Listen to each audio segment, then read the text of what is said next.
안녕하세요, 김어준입니다.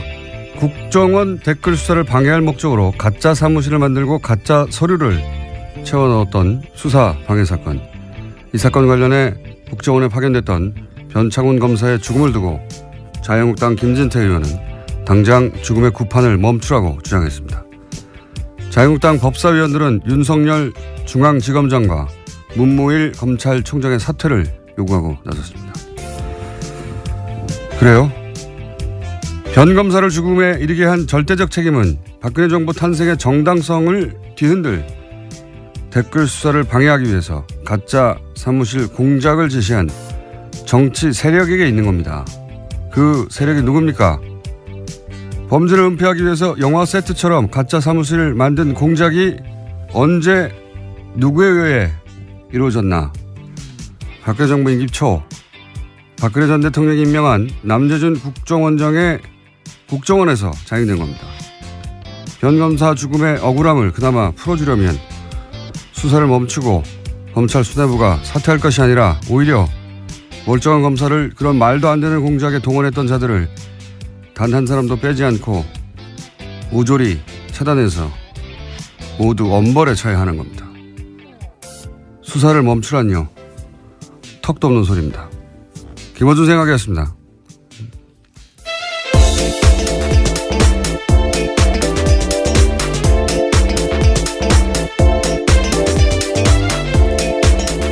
시사인의 김은지입니다. 자, 어제는 트럼프 대통령이 와가지고 아주 관련 뉴스가 폭포수처럼 쏟아졌어요. 네, 그렇죠. 너무나 많은 뉴스가 쏟아져서 몇 가지 저희도 다뤄야 되겠죠? 예. 우선 첫 번째 뉴스가 뭡니까? 네, 가장 눈에 띄었던 건 어제 정상회담 한 다음에 했던 공동 기자회견이었는데요. 이 자리에서 트럼프 대통령은 한국은 단순한 오랜 동맹국이 아닌 그 이상이다라고 강조했습니다. 그러면서 모두 발언한 다음에 취재진의 질의응답 시간 가졌는데요. 이와 같은 질문이 나왔습니다. 코리아 패싱이 불식됐냐라는 질문이 있었는데요. 이에 대해서 트럼프 대통령은 한국은 내게 굉장히 중요한 나라라면서 한국을 지나치는 일은 없을 것이다라는 점을 바로 말해줄 수 있다라고 답했습니다. 그러니까 소위 코리아 패싱 논란에 대해서 선을 그은 겁니다. 예, 이렇게 말을 하겠죠. 예. 뭐라고 합니까? 여기다 대놓고. 예. 물론 이 코리아 패싱이라는 단어 자체가 일본 언론이 처음 시작한 건데, 예. 여기 대해서 이제 야당도 이걸 가지고 오랫동안 공격해 왔죠. 예. 거기 그런 얘기에 이제 중지부를 찍었다는 점에서 의미가 있는 건데, 예. 그 이상의 의미는 없어요. 사실은 생각해 보면. 한번 들어볼까요? South Korea, Republic of Korea, Korea is very important to me, and there will be no skipping South Korea. I can tell you that right now. 똑같은 말로 야당이 공격할 명분을 잃었다. 이 정도 의미죠. 예. 실제 미국이 이제 자국의 이익에 따라 움직이겠죠. 언제나. 예. 하지만 그런 의미는 있다. 예. 그래서 요 문장은 앞으로도 계속 써먹히겠죠. 예. 다음 뉴스는요. 네, 또 공동기자회견에서 두 정상은 한국 미사일의 탄도 중량 제한을 완전히 해제하기로 합의했습니다. 그러면서 문재인 대통령은요. 우선 도입할 미국 무기의 윤곽도 처음으로 공개했는데 제이스타즈 최소 4대 도입 등이 있습니다. 이 세 가지 무기로 5조 정도 들 거라고 하는데요. 트럼프 대통령은 한국의 무기 도입이 미국 일자리 창출에 기여할 거다라는 이야기도 했습니다. 탄도 중량은 풀고 무기는 사고 어차피 무기는 우리나라가 미국에서 전 세계에서 가장 많이 사왔어요. 어차피 사왔는데 중요한 거는 이제 얼마나 최신의 기술 무기를 도입하느냐 이거겠죠. 예. 이 이야기는 저희가 잠시 후에 정세현 장관하고 전 장관하고 나눠보기로 하겠습니다. 자, 다음 뉴스는요. 네, 또 계속해서 트럼프 대통령은 어제 한국 FTA가 미국의 좋은 협상이 아니었다라는 이야기도 했는데요. 이와 관련해서 문재인 대통령은 관련 협의를 신속하게 추진하겠다고 밝혔습니다. 미국 통상당국은 조만간 본격화될 개정 협상에서도 압박 수위를 높일 것으로 보입니다.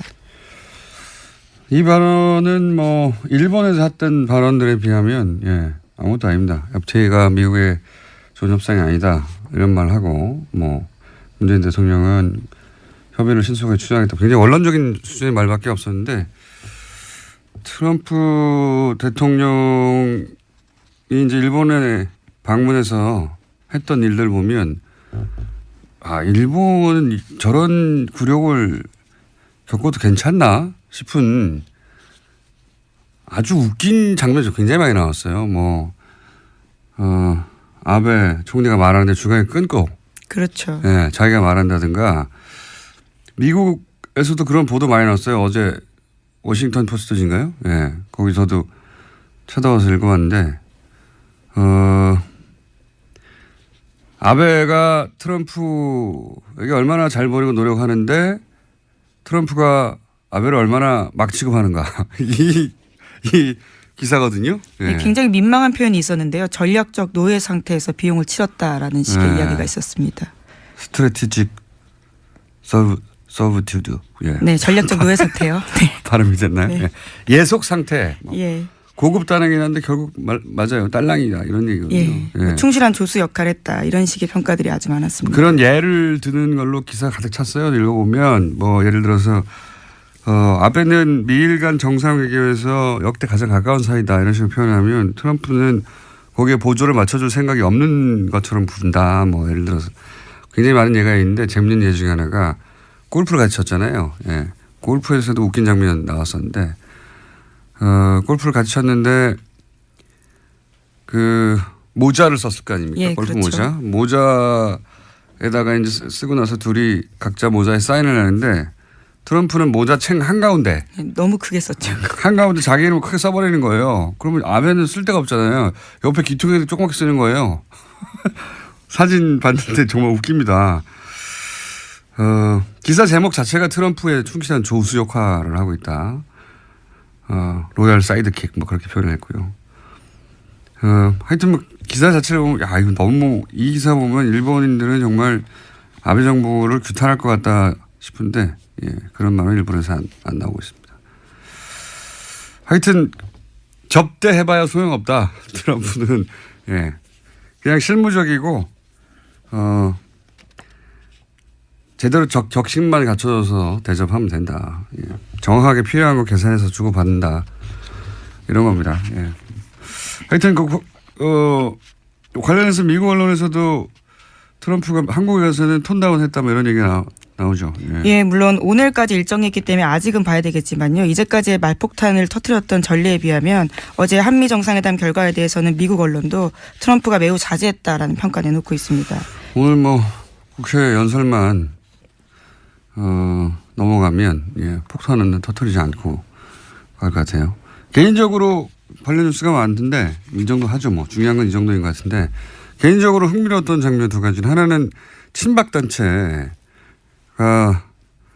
트럼프 방문에 이 한미 정상회담에 기여했어요. 성조기와 태극기를 같이 흔들었죠. 네, 박근혜를 외쳤다고 하긴 하는데 어차피 트럼프 한국말 모르니까 자기가 환영한 줄 알겠죠. 굉장히 기이한 방식으로 한미 정상회담을 친박단체가 도왔다. 두 번째 제가 흥미로웠던 장면은 기사를 보다가 왜 박효신 씨의 야생화인가 이거 궁금하지 않으셨어요? 이 환영 만찬에 불렀던 노래죠. 그래서 제가 기사를 찾아봤더니 어려운 상황에서 양국 관계를 아름답게 발전시키자 그런 의미를 담았다는 거예요. 이게 무슨 소린가. 개뿔 이런 생각이 들어서 제가 정화대 관계자한테 연락해가지고 이게 무슨 소리냐 왜냐 그랬더니 바쁘다고 딸랑 얘기한 게 가사를 음미하면 알 수 있다는 거예요. 그래서 음미를 해봐야 되고 북핵과 한미 외교가 걸린 중요한 가사거든요. 그래서 제가 가사를 음미하고 잠시 저희 해석을 제가 이게 첫 가사가 이거예요. 하얗게 피어난 오름꽃 하나가 얼음꽃 하나가 달가운 바람에 얼굴을 내밀어.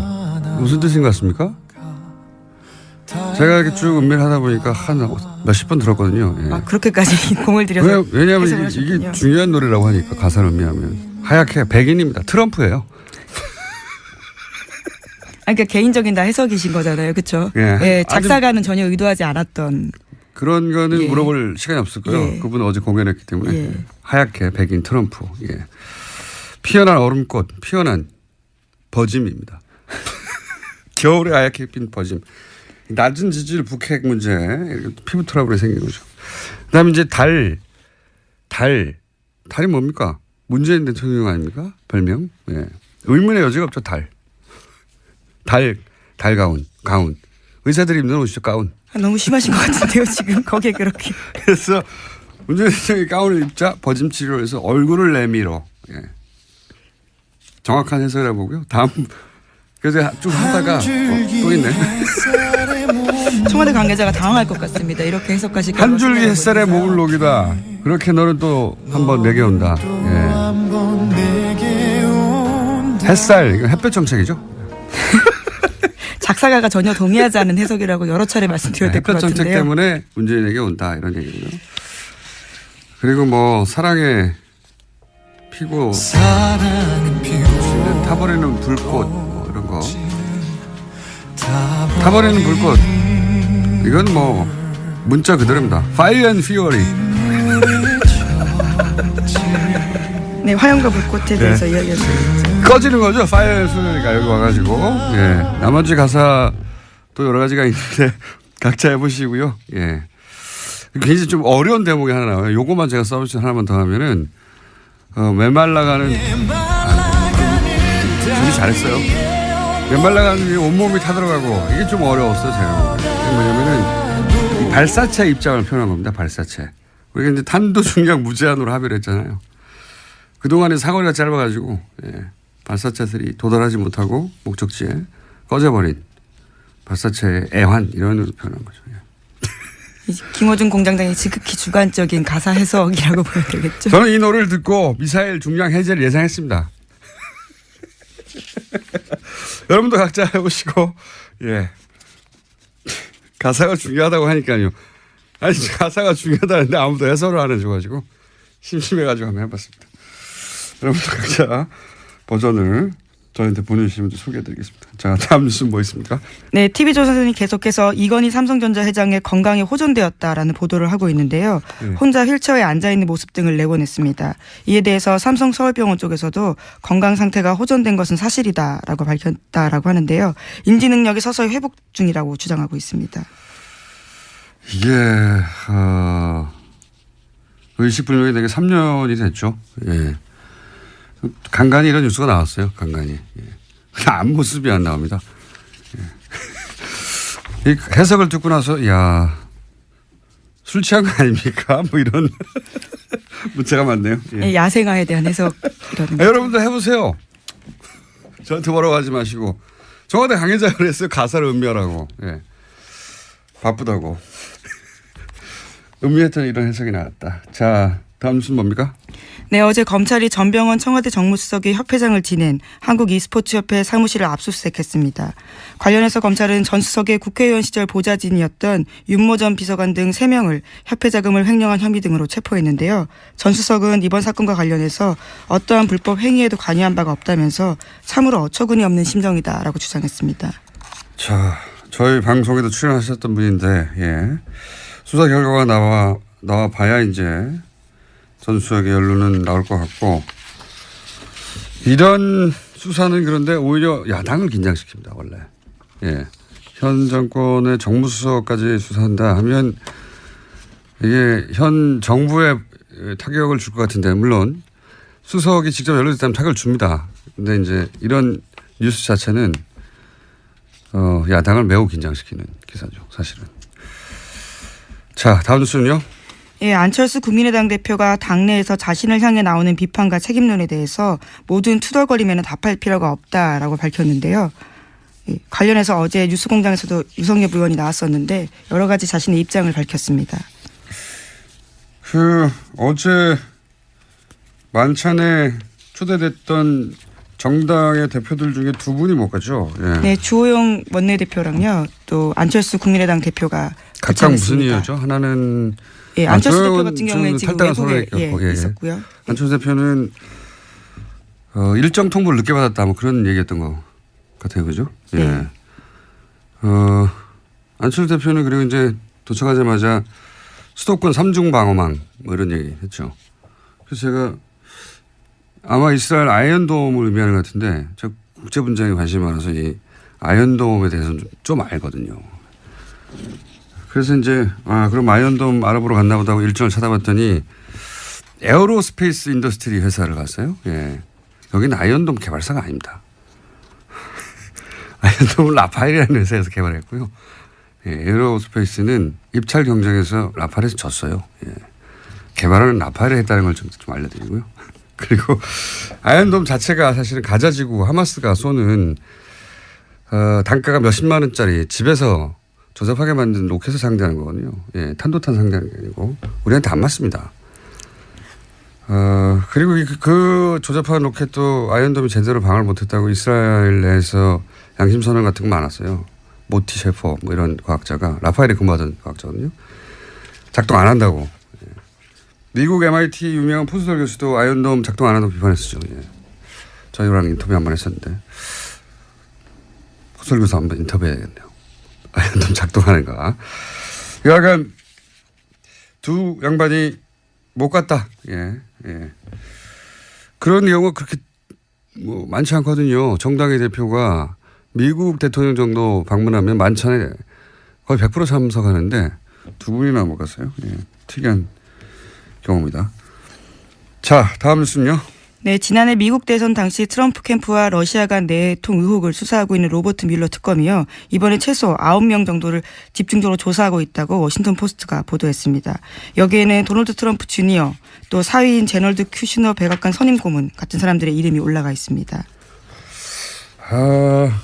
이거는 트럼프 대통령을 굉장히 긴장시킬 것 같습니다. 왜냐하면 여기 큰아들하고 첫 번째 사위가 연루됐잖아요.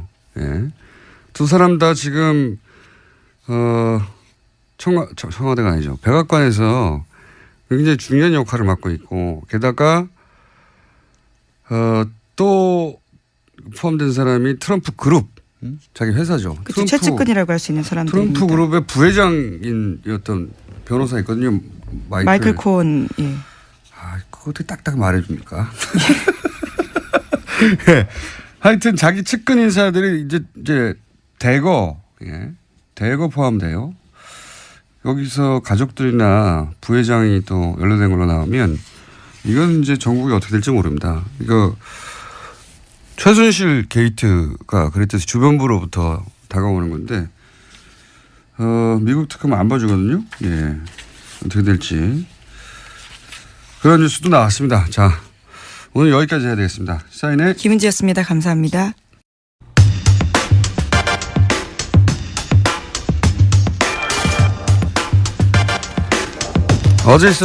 어제 있었던 한미 정상회담, 네, 그 의미 짚어보겠습니다. 정세현 전 통일부 장관님 전화 연결됐습니다. 안녕하세요, 가치원 장관님. 예, 안녕하세요. 자, 요즘 이렇게 저희 섭외 잘 응해주셔서 대단히 감사합니다. 섭외 잘 응하지 않으면 까칠하고 자꾸 그러니까. 자, 한미 정상회담에 대해서 걱정을 많이 하셨었어요. 예, 트럼프가 워낙 노련한 장사꾼이라, 예, 일본에서 여러 가지 얘기 듣고 와서 폭탄 발언하는 거 아니냐 걱정 많이 하셨는데 일단 이 정상회담이 뭐 짧긴 했습니다만 여러 가지 메시지 나왔으니까 총평을 해보시자면요. 정상회담 뭐 시간이 짧은 걸 가지고 시비를 거는 당도 있기는 있대요. 근데 예. 한미 간에는 뭐 그 우리 외교부와 저쪽의 국무부 또는 백악관과 청와대가 사전 조율을 할 수 있는 그런 관계이기 때문에 예. 사전 조율을 할 수 있는 관계이기 때문에 정상이 같이 만나서 얘기하는 시간이 꼭 길지 않아도 괜찮습니다. 미리 다 조율됐다. 예. 그렇죠. 시간은 중요한 게 아니었고. 예. 시간이 중요한 건 아니에요. 남북 정상은 좀 달라요. 완전히 그건 정상이 직접 그 협상을 해야 되니까. 근데 이번에 총평을 한다면은 절반의 성공 이상은 좀 된 것 같아요. 아, 그렇게 보십니까? 예.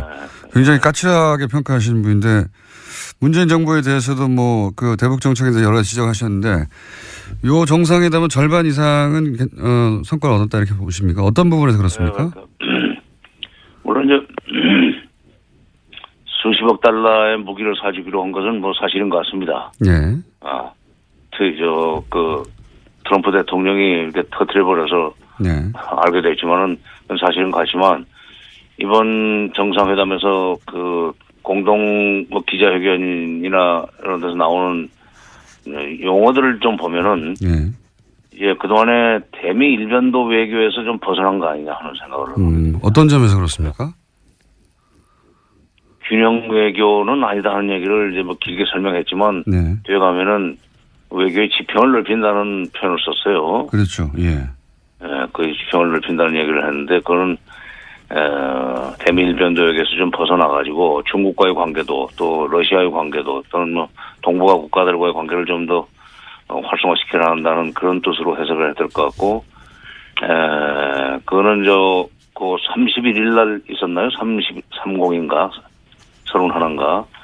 우리 외교부 장관이 국회 국정감사에서 답변할 때 그 3불 얘기하지 않았어요? 네네. 예. 사드 추가 배치하지 않겠다. MD체제. MD체제 편입하지 않는다. 예. 그다음에 한미일 그 관계를 군사 동맹 관계로 발전시키지 않는다는 3부를 얘기했는데. 일본과는 군사 동맹 없다. 예. 그렇죠. 예. 그거를 그 30일 날 외교부 장관의 국회 답변하고 이번에 공동 기자회견에서 나온 균형 외교 이걸 연결시켜 보면은 사실상 균형 외교가 아니라 외교 지평 확대. 예. 사실상 미국과 중국 사이에 등거리 외교로 나갈 수 있는 어떤 도약되는 말을 한 것이 아닌가. 그래서 제가 이번에 점수를 좀 잘 줘야 된다는 생각을 하고 있습니다. 항상 그런 말씀 하셨죠. 그렇게 한미 외교에만 집중하면 안 된다고. 예. 예. 그런데 이제 그 메시지 속에 그런 기미가 보였다 이렇게 판단하시는 거군요. 예. 예. 그 대통령의 메시지는 미리 준비된 거니까, 예. 그렇게 준비됐다면 아마 그런 외교 정책 방향이 그렇게 수립된 걸로 보인다 이렇게 평가하시는 것 같고, 그 연결해서 생각해 보면 오늘인가요, 내일인가요? 문 대통령이 바로 동남아로 떠나지 않습니까? 예, 베트남에서 열리는 국제 회의 때문에. 예. 동남아 3국 뭐 인도네시아하고 간다고 하는데 그것도 연결해서 생각해 볼 수 있는 얘기입니까? 그러니까 외교 지평을 확대하겠다 하는 것도. 그쪽은 그게 안보와 관련해서는 크게 직접 관련되는 건 없고 이제 경제 쪽으로는 의미가 있죠. 그렇군요. 저는 의미가 있죠. 자, 이건 어떻습니까? 이제 무기 수입은 사실 우리가 항상 해오긴 해왔는데 예. 그 액수도 뭐 이미 세계 1위를 뭐 기록하기도 하고, 근데 이제 무기 수입 자체야 해왔는데 중요한 건 그 무기가 정말 우리가 원했던 무기를 수입하지 못했던 경우가 많지 않습니까? 첨단 무기를 안 준다든가. 예. 이번에는 어떻게 보십니까? 뭐 정찰기를 사는 것 같고, 네. 핵잠수함을 도입하는 것 같은데, 예. 그건 뭐 군대에서는 절실히 필요했을 거예요. 특히 정찰기를 우리가 독자적으로 운영하게 된다면은 상당히 의미가 있다고 생각합니다. 그러니까 그 정찰기는 북한에 대한 위협이라기보다는 북한에 대한 이 억지 능력 내지는 북한의 행동을 감시한다고 할까. 그래서 그건 안보 면에서는 상당히 의미가 있는 진전이라고 봐야 될 것 같고, 핵 잠수함까지 필요한지는 그거는 제가 기술적인 건 잘 모르겠어요. 뭐 국방부 장관이 해군 출신이어서 일찌감치 핵 잠수함 도입해야 된다는 얘기를 하더니 결국 그것이 현실로 되긴 되네요. 그런데 중요한 것은 지금 그런 걸 사주는 대신 트럼프가 북한을 상대로 해서 험악한 말을 쏟아내지 않고, 두 번째는 장비는 많이 있다. 그러나 이것을 쓸 일이 없어야 된다는 얘기를 하면서 외교적인 해법을 좀 모색하고 있는 것처럼 오늘 띄웠어요. 네, 발언을 여러 가지 그렇게 움직임이 했습니다. 있다. 지금 뭐라고 얘기할 수는 없지만 여러 가지 움직임이 있는데, 그거 좀 두고 보자 하는 얘기를 했는데 그거는 괜찮은 얘기 같아요.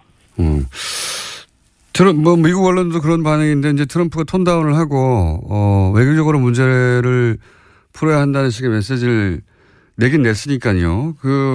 거꾸로 이제 장관님이 걱정하셨던 거는 거꾸로 여기 와서 더 강성 발언을 쏟아낼까 봐 일본을 거치고 와서 그런 걱정을 하셨는데 다행히 아직까지는 없습니다. 국회에서는 뭐라고 할지 모르겠는데. 네, 그러니까 제가 그동안에 뭐 이런 기회가 있을 때마다 얘기했던 거는 험악한 말을 쏟아낸 건 그만큼 공포 분위기를 조성해서 무기를 좀 팔려고 하는 거다 하는 분석을 하지 않았어요? 네. 일본에서도 무기를 많이 사줬습니다. 예. 그렇기 때문에 일본 총리가 대북 압박과 제재를 강화해야 된다는 얘기를 할 때 거기에 화답을 하지 않고 전략적인 끝냈다 하는 동문서답을 했어요. 네네. 그거부터가 지금 우리한테는 좋은 신호였죠. 걱정했는데 오히려 그 좋은 신호가 일본에서 나왔고 그 연장선상에서 미국 간에 물밑 접촉이 있다는 것을 사실상 시인하고 움직임을 좀 지켜보자 하는 얘기를 하고 그다음에 이제 무기를 팔았다. 네. 무기를 사주니까 그런 얘기까지 했는지 모르지만 어쨌든 선후 관계는 좀 다시 또 살펴봐야 되겠으나 그러나 물밑 접촉이 곧 미국 간의 대화로 발전할 수 있다는 뉘앙스로 얘기한 것은 우리한테는 선물이라면 선물입니다. 이건 어떻습니까? 아니 비싼 무기 사주고 그 정도 선물도 안 받아도 되겠어요? 그렇죠. 예.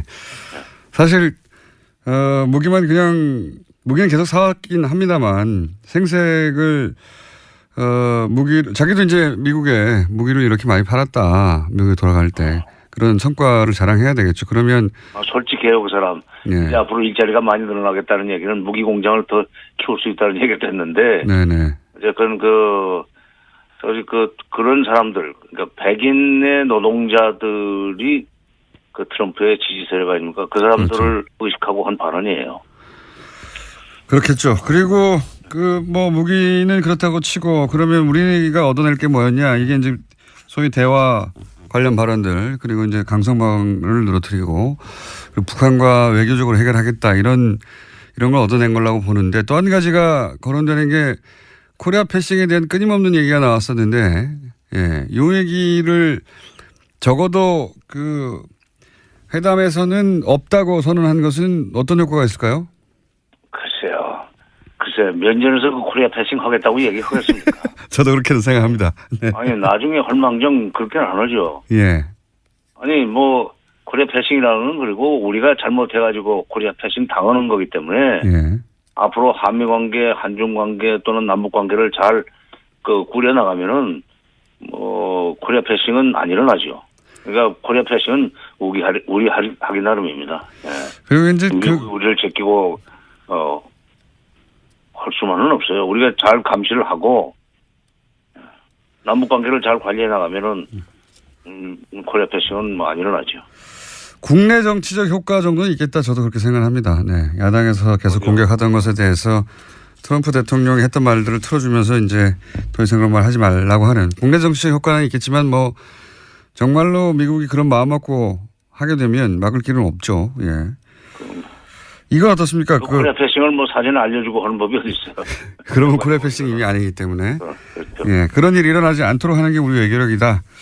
예. 이건 어떻습니까? 탄도 중량 제한. 이건 예전부터 우리 정권이 우리 정부가 원해왔던 거 아닙니까? 보수지 가릴 것 없이.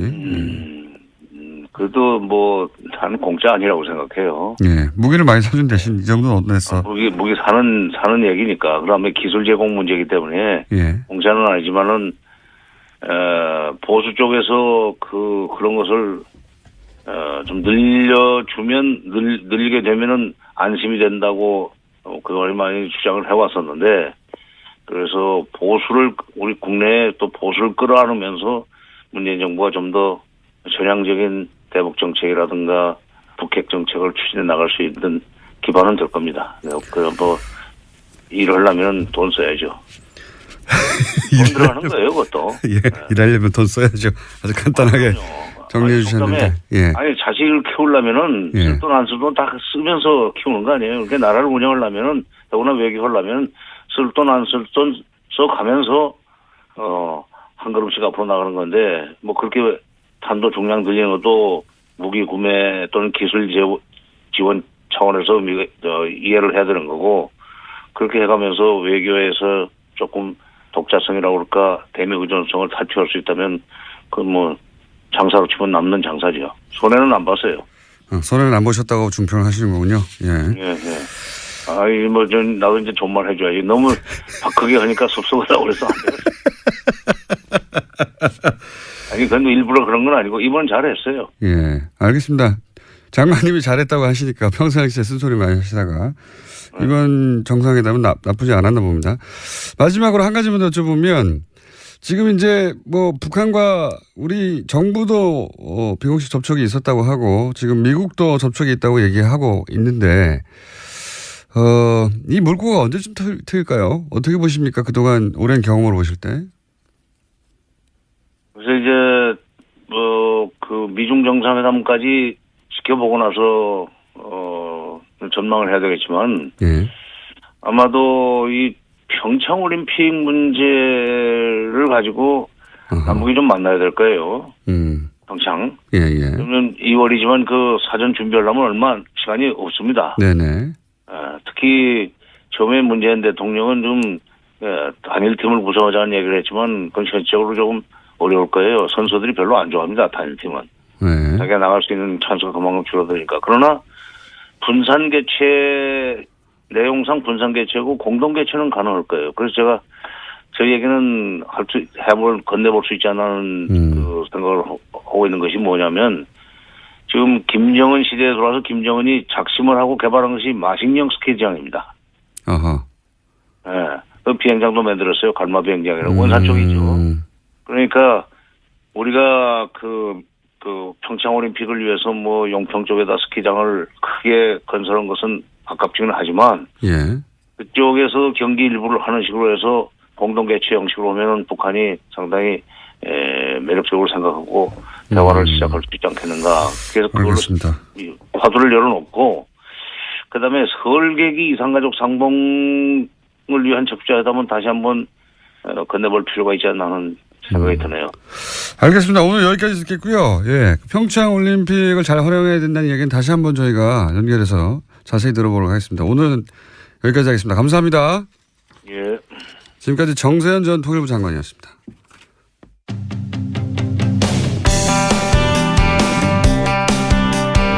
바른정당 소속 의원 9명이 오늘 탈당계를 제출합니다. 황영철 의원 연결해서 이야기 들어보겠습니다. 안녕하세요, 의원님. 예, 황영철입니다. 반갑습니다. 네, 이런 인터뷰는 항상 곤혹스럽시죠? 예. 네, 사실 그랬습니다. 또 어떻게 해요? 해야죠. 예. 저보고 하자는지 모르겠어요. 예. 예전부터 쭉 곤란한 인터뷰는 저희하고 해오셨기 때문에 네네. 사실 여러 가지 이유를 표면적으로 되긴 됩니다만 가장 중요한 이유가 뭡니까? 탈당하게 된. 뭐 가장 중요한 이유는 지역에서의 목소리라고 봐야죠. 보수 지지층의 목소리. 예. 뭐 무조건 합치라 이게 지금 보수 지지층의 목소리니까 이 뜻에 따라서 이제 더 이상 분열된 모습으로 서로에게 삿대질하지 말고 하나로 뭉쳐서 색을 좀 만들어 봐라 이런 뜻에 따라서 했다고 봐야죠. 물론 뭐 그 안에 또 지방선거에서의 우려도 포함됐겠죠, 당연히. 뭐 여러 가지 이유가 있을 텐데 그것도 이유 중에 하나입니다. 이제 지방선거 준비하면서 예. 뭐 저희 지역만 보더라도 많은 좋은 입지자들이 바른정당 후보로 나설 생각이 없으세요. 그러니까 그런 현실적인 어려움도 반영이 됐다고 봐야죠. 그런데 이제 뭐 그런 이유들, 뭐 정치가 현실이기 때문에 지방선거도 준비해야 되고 또 이렇게 나눠줘가지고는 현실적으로 정부 여당을 견제하는데도 한계가 있고 다 이해는 갑니다. 그런 부분들은. 네. 그런데 이제 이전부터 쭉 탈당파, 네. 통합파, 뭐라고 보든 간 9분들이 거의 비슷하게 말씀하셨던 것 중에 하나가 박근혜 전 대통령 제명만으로는 안 된다는 요구를 오랫동안 해오셨잖아요. 네. 그런데 지금 서청원 최경환 의원이 여전히 출당될 가능성 혹은 기미가 안 보이는데도 네. 그러면 이게 내세웠던 명분하고는 다르지 않습니까? 요구했던 상황하고도 다르고 겨우 박근혜 전 대통령 사실상 정치적으로 이미 끝났는데 이 서청원 최경환 의원은 그러면 자유한국당 입당을 하신 다음에 출당을 위해서 같이 노력하는 겁니까? 어떻게 되는 겁니까? 일단 박근혜 대통령의 출당을 자유한국당에서 결정한 거에 대해서 굉장히 가볍게 보는 뭐 발언들이 나오고 있는데 평가가 저는 자유한국당의 지금 정치정 속에서 박근혜 대통령 출당을 결단한 홍준표 대표의 노력은 높이 평가해야 된다고 보고 있어요. 대단히 힘든 결정을 내렸다고 보고 그걸로 인해서 지금 자유한국당 내에서 또 홍준표 대표가 굉장히 좀 어려움을 겪고 있지 않습니까? 이제 이런 시점에서 우리가 함께하는 모습을 보이는 것이 자유한국당의 인적 쇄신이라든지 과거의 단절에 힘을 보태는 것이라고 생각하고요. 우리가 들어가서 해야 될 일은 참 많이 남아 있는 상태입니다. 구체적으로 특정인을 거명해서 이야기하면 오히려 그로 인해서 지금 분란을 증폭시키고 또 이게 길게 보면서 쇄신해야 될 부분들에 대해서 뭐 즉각적인 그런 저항들이 오고 그래서 저희가 구체적으로 언급은 안 합니다만 자유한국당에 들어가서 정말 개혁적인 보수로서 재건하기 위한 노력은 아마도 힘들지만 계속돼야 될 거라 이렇게 말씀드리고 싶습니다. 예를 들어서 서청원 최경환 출당 관련해서는 의총을 소집해야 되는데 이제 의총에 참석해서 이 두 사람의 철당을 위해서 이 9분들이 함께 노력한다. 뭐 이런 공감대 같은 게 있습니까? 그런 말씀드리지 않아도 다들 아실 것 같은데요. 네. 말씀하셔야 합니다. 그러니까 저희가 이제 여러 가지 입장을 발표할 때 어쨌든 이런 개인과 관련된 부분에 대해서 분명하게 입장을 밝히는 것이 결과를 만들어내는데 도움이 될지 안 될지 이런 부분에 대해 저희도 고민 많이 하지 않습니까? 입장 표명을 공개적으로 하지는 않더라도 그런 9분 사이에 내적 공감대는 있습니까? 다 같은 마음이시라고 생각합니다. 예. 그게 가능할까요? 서청원 의원과 최경환 의원을 원내 의총을 통해 가지고 출당하는 것이? 구체적으로 말씀드리고 싶지 않아 하는 걸 계속 물어보시니까. 예. 사람들은 그런 게 궁금하거든요. 예. 네, 궁금하시겠지만 예. 그거는 결과로서 보여져야 될 부분이지 지금 이 시점에서 우리가 구체적으로 그거를 말씀드리는 것이 좋은 결과를 만들어내기 위해서 도움이 되느냐 안 되느냐 이 부분에서 좀 깊이 봐줬으면 좋겠어요. 알겠습니다. 곤란한 사정은 알겠고요. 이건 어떻습니까? 네. 김무성 의원 경우에는 다른 분들은 또 모르겠습니다만 네. 김무성 의원이 사실은 바른정당을 창당한 분이고요. 예, 사실상. 네. 그리고 유승민 의원이 이제 끝까지 남아서 당시 새누리당의 계획을 도모해 보겠다고 했을 때 끝까지 설득해서 바른정당으로 오게 만든 분인데 네. 다른 8분은 모르겠습니다. 여러 가지 이유로 돌아가는 것에 대해서. 김무성 의원은 개인적으로는 돌아가야 한다고 생각하더라도 적어도 그런 과거로 생각했을 때는 유승민 의원과 함께 끝까지 설득하겠다. 이게 맞는 거 아닙니까? 가장 먼저 거꾸로 다시 복당을 주도하는 건 이거는 너무 정치 도의상 이건 너무 두 번의 배신 아닙니까? 너무 가혹한 표현이라고 생각하고요. 유승민 의원의 입장에서 보면 가혹한 게 아닐 것 같은데요. 제가 보기엔. 그래서 저희들이 이제 두 번의 의총을 거치면서 당대당 통합을 통한 통합전대 요구안을 가지고 끝까지 함께 가자고 서로 설득을 해봤고요. 그럼에도 불구하고 유승민 의원께서 못 가시겠다고 했으니까 그래서 같이 못 가게 된 거죠. 뭐 저희가 그 바른정당을 창당하고 지금까지 걸어온 길에 대해서는 뭐 후회 없습니다. 국민 뜻에 따라서 했다고 생각하고요. 다만 저희들이 보수의 본류가 되기 위한 이 노력이 성공하지 못했고 이제는 이 성공하지 못한 길을 계속 탈일 없이 가야 되느냐 아니면 새 길을 가야 되느냐 이런 관점에서 지금 결단을 내린 거기 때문에 물론 지금 이 시점에서 여러 가지 평가가 있겠습니다만 결국 이 부분도 저희들이 합당한 이후에 통합한 이후에 좀 더 좋은 모습을 국민들에게 보여주고 보수 지층들에게 보여주기 위한 노력을 계속 해야 된다고 생각하고 있습니다. 네, 계속 제가 곤란한 질문만 드리는데 한 가지만 더 여쭤볼게요. 어차피 지금 곤란한 상황이시니까 네. 어디랑 인터뷰하셔도 곤란한 질문밖에 없어요. 기뻐하시는 것 같은데. 홍준표 대표는 또 녹취록 문제가 있지 않습니까? 이게 이제 예, 주장들이 뭐 각각 갈리긴 합니다. 홍준표 대표는 그 재판 시작되기 전에 예, 항의한 정도로 이제 얘기하고 있고 소청원 의원은 그게 아니라 자신한테 뭐 청탁을 했다는 식으로 말을 하고 있고. 근데 여기서 갑자기 국민의당에서 그게 아니라 재심 전에 그 진술을 번복해달라는 그런 내용이 담겼다. 이렇게 이제 세 가지 버전이 존재하는 상황이에요. 혹시 이 녹취록 관련해서는 아시는 바가 있습니까? 그 내용에 관해서? 아는 바 없고요. 어쨌든 홍준표를 전해 듣는 얘기로는 홍준표 대표는 이 문제에 대해서는 전혀 걱정할 필요가 없다라고 분명히 말씀하시고 계시고, 그리고 저는 이 녹취록 문제가 지금 나온다고 한다면 결국은 이제 친박 쪽에서 홍준표 대표를 공격하기 위한 수단, 아니면 국민의당에서 또 자유한국당을 곤란하게 만들기 위한 수단, 이런 수단으로 사용이 될 텐데요. 대단히 정치공학적인 그런 거라고 생각하고, 결국 국민들께서도 홍준표 대표에 대한 재판이 오랫동안 진행됐고 정말로 진실을 가리기 위한 거였다면 그 이전에, 그리고 지난 대선 과정에서 충분히 이 문제가 공개될 수 있었을 거라고 생각해요. 근데 이제 그때는 전혀 거론하지 않다가 지금 와서 자당의 이익이나 좌파의 이익을 위해서 이것을 공개한다고 한다면 그야말로 정말 납득하기 어려운 거라고 봐야죠.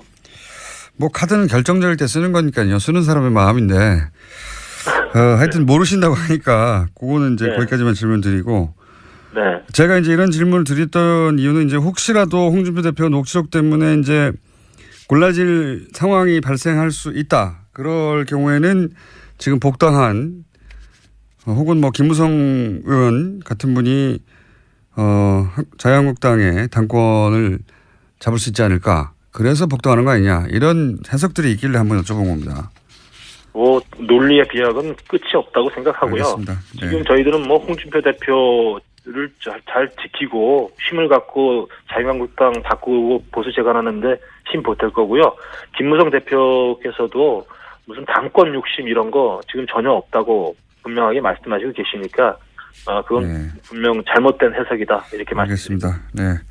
한 가지만 더 여쭤보겠습니다. 지금 한 가지만 여쭤본다고 하는 게 벌써 세 번째인데.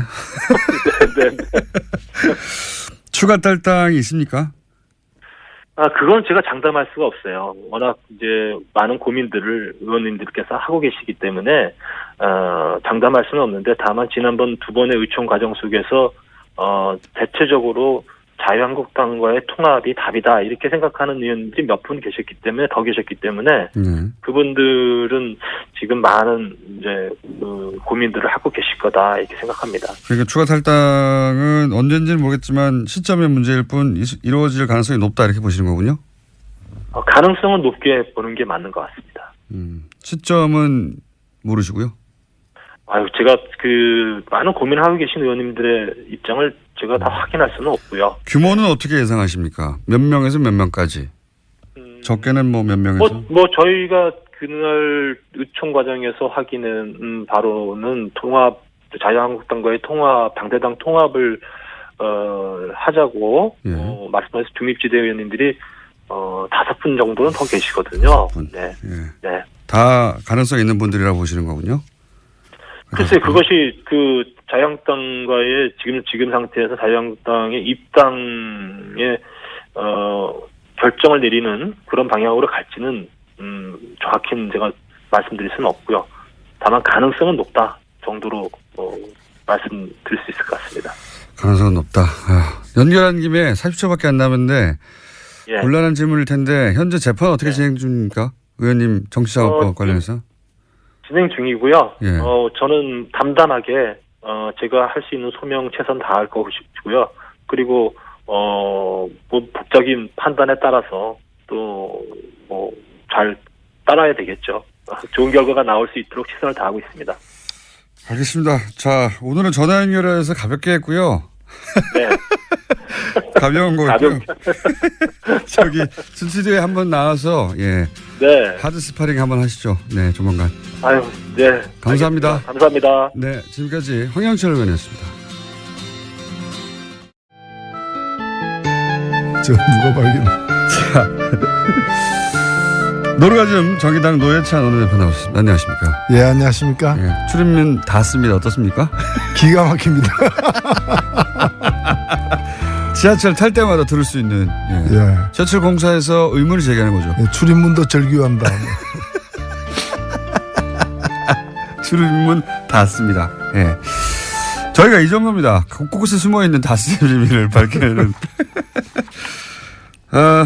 무엇보다 어제 대한민국 국민 중에 극히 일부만 참여했던 청와대 영빈관 만찬에 다녀오셨잖아요. 예. 영빈관 만찬. 그래서 제가 여쭤볼 게 많았었는데 식사를 못 하시고 나오셨다고. 아, 예. 제가 어제 그 노무현재단 강연이 원래 몇 달 전부터 예정돼 있어서 예. 만찬 도중에 나갈 수밖에 없는 걸 양해를 구했어요. 청와대 측에. 근데 어제 정상회담이 길어지는 바람에 만찬이 30분 늦게 시작한 거예요. 아. 그래서 제가 앞에 뭐 인사는 다 했는데 밥 나오기 전에 나왔습니다. 보리차만 마시고 나왔습니다. 보리차 마시고. 아까운 기회를 놓치셨네요.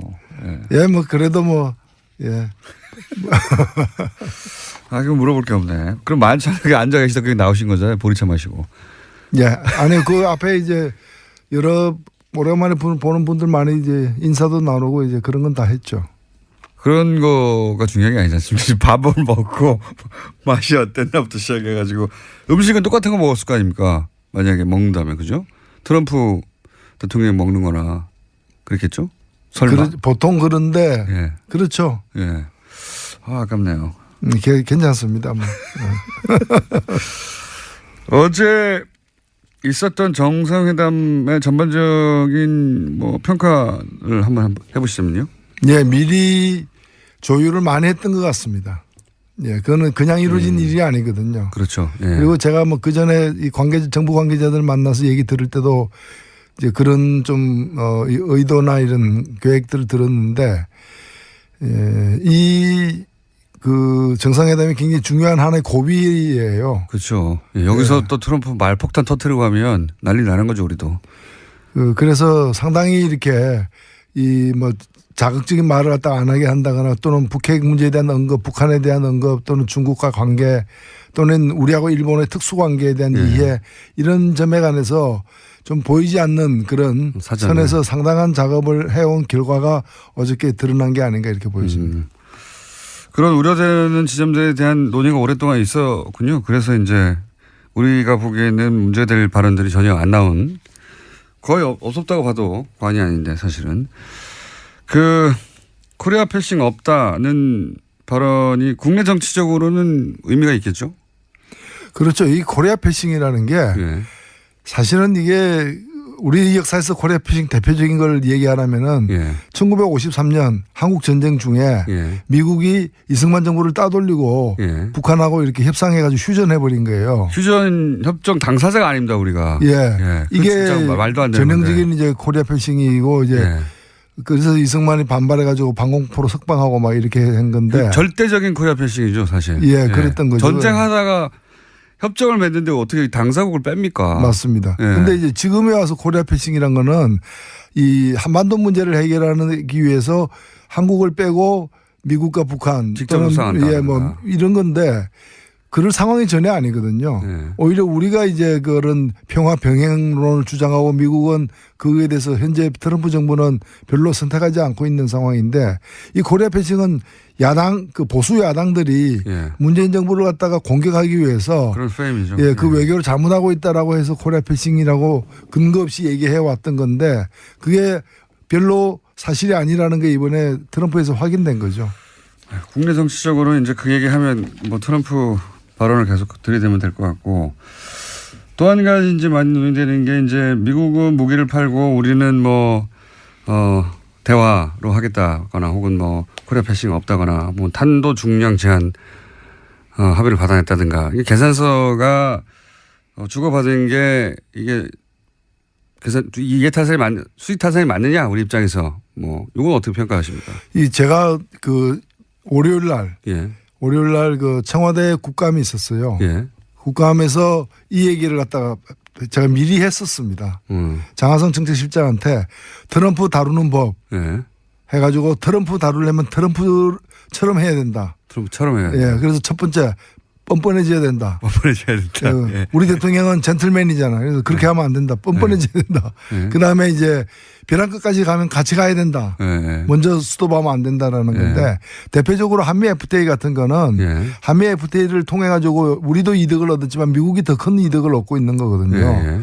한미 FTA를 갖다가 재협상 안 하면 폐기한다라고 하는데 폐기하면 미국은 무역 적자가 40억으로 늘어나게 돼 있어요. 한미 FTA 하면은 280억으로 줄어들고. 그래서 무역지가 더 줄어든 건데 이걸 더 줄이려고 폐기하겠다 그러는데 자 그럼 폐기하자. 한국이 더 큰 이익이다. 그러면 이렇게 나갈 필요가 있는데 우리로서는 사실은 무역은 우리가 계속 흑자를 보고 있지만 미국과의 무역에서는 그다음에 이제 그 서비스는 무역하고 별도로 계산하거든요. 서비스에서는 우리가 연 한 50억 정도 더 손해를 보고 있어요. 그러니까 적자를 보고 있어요.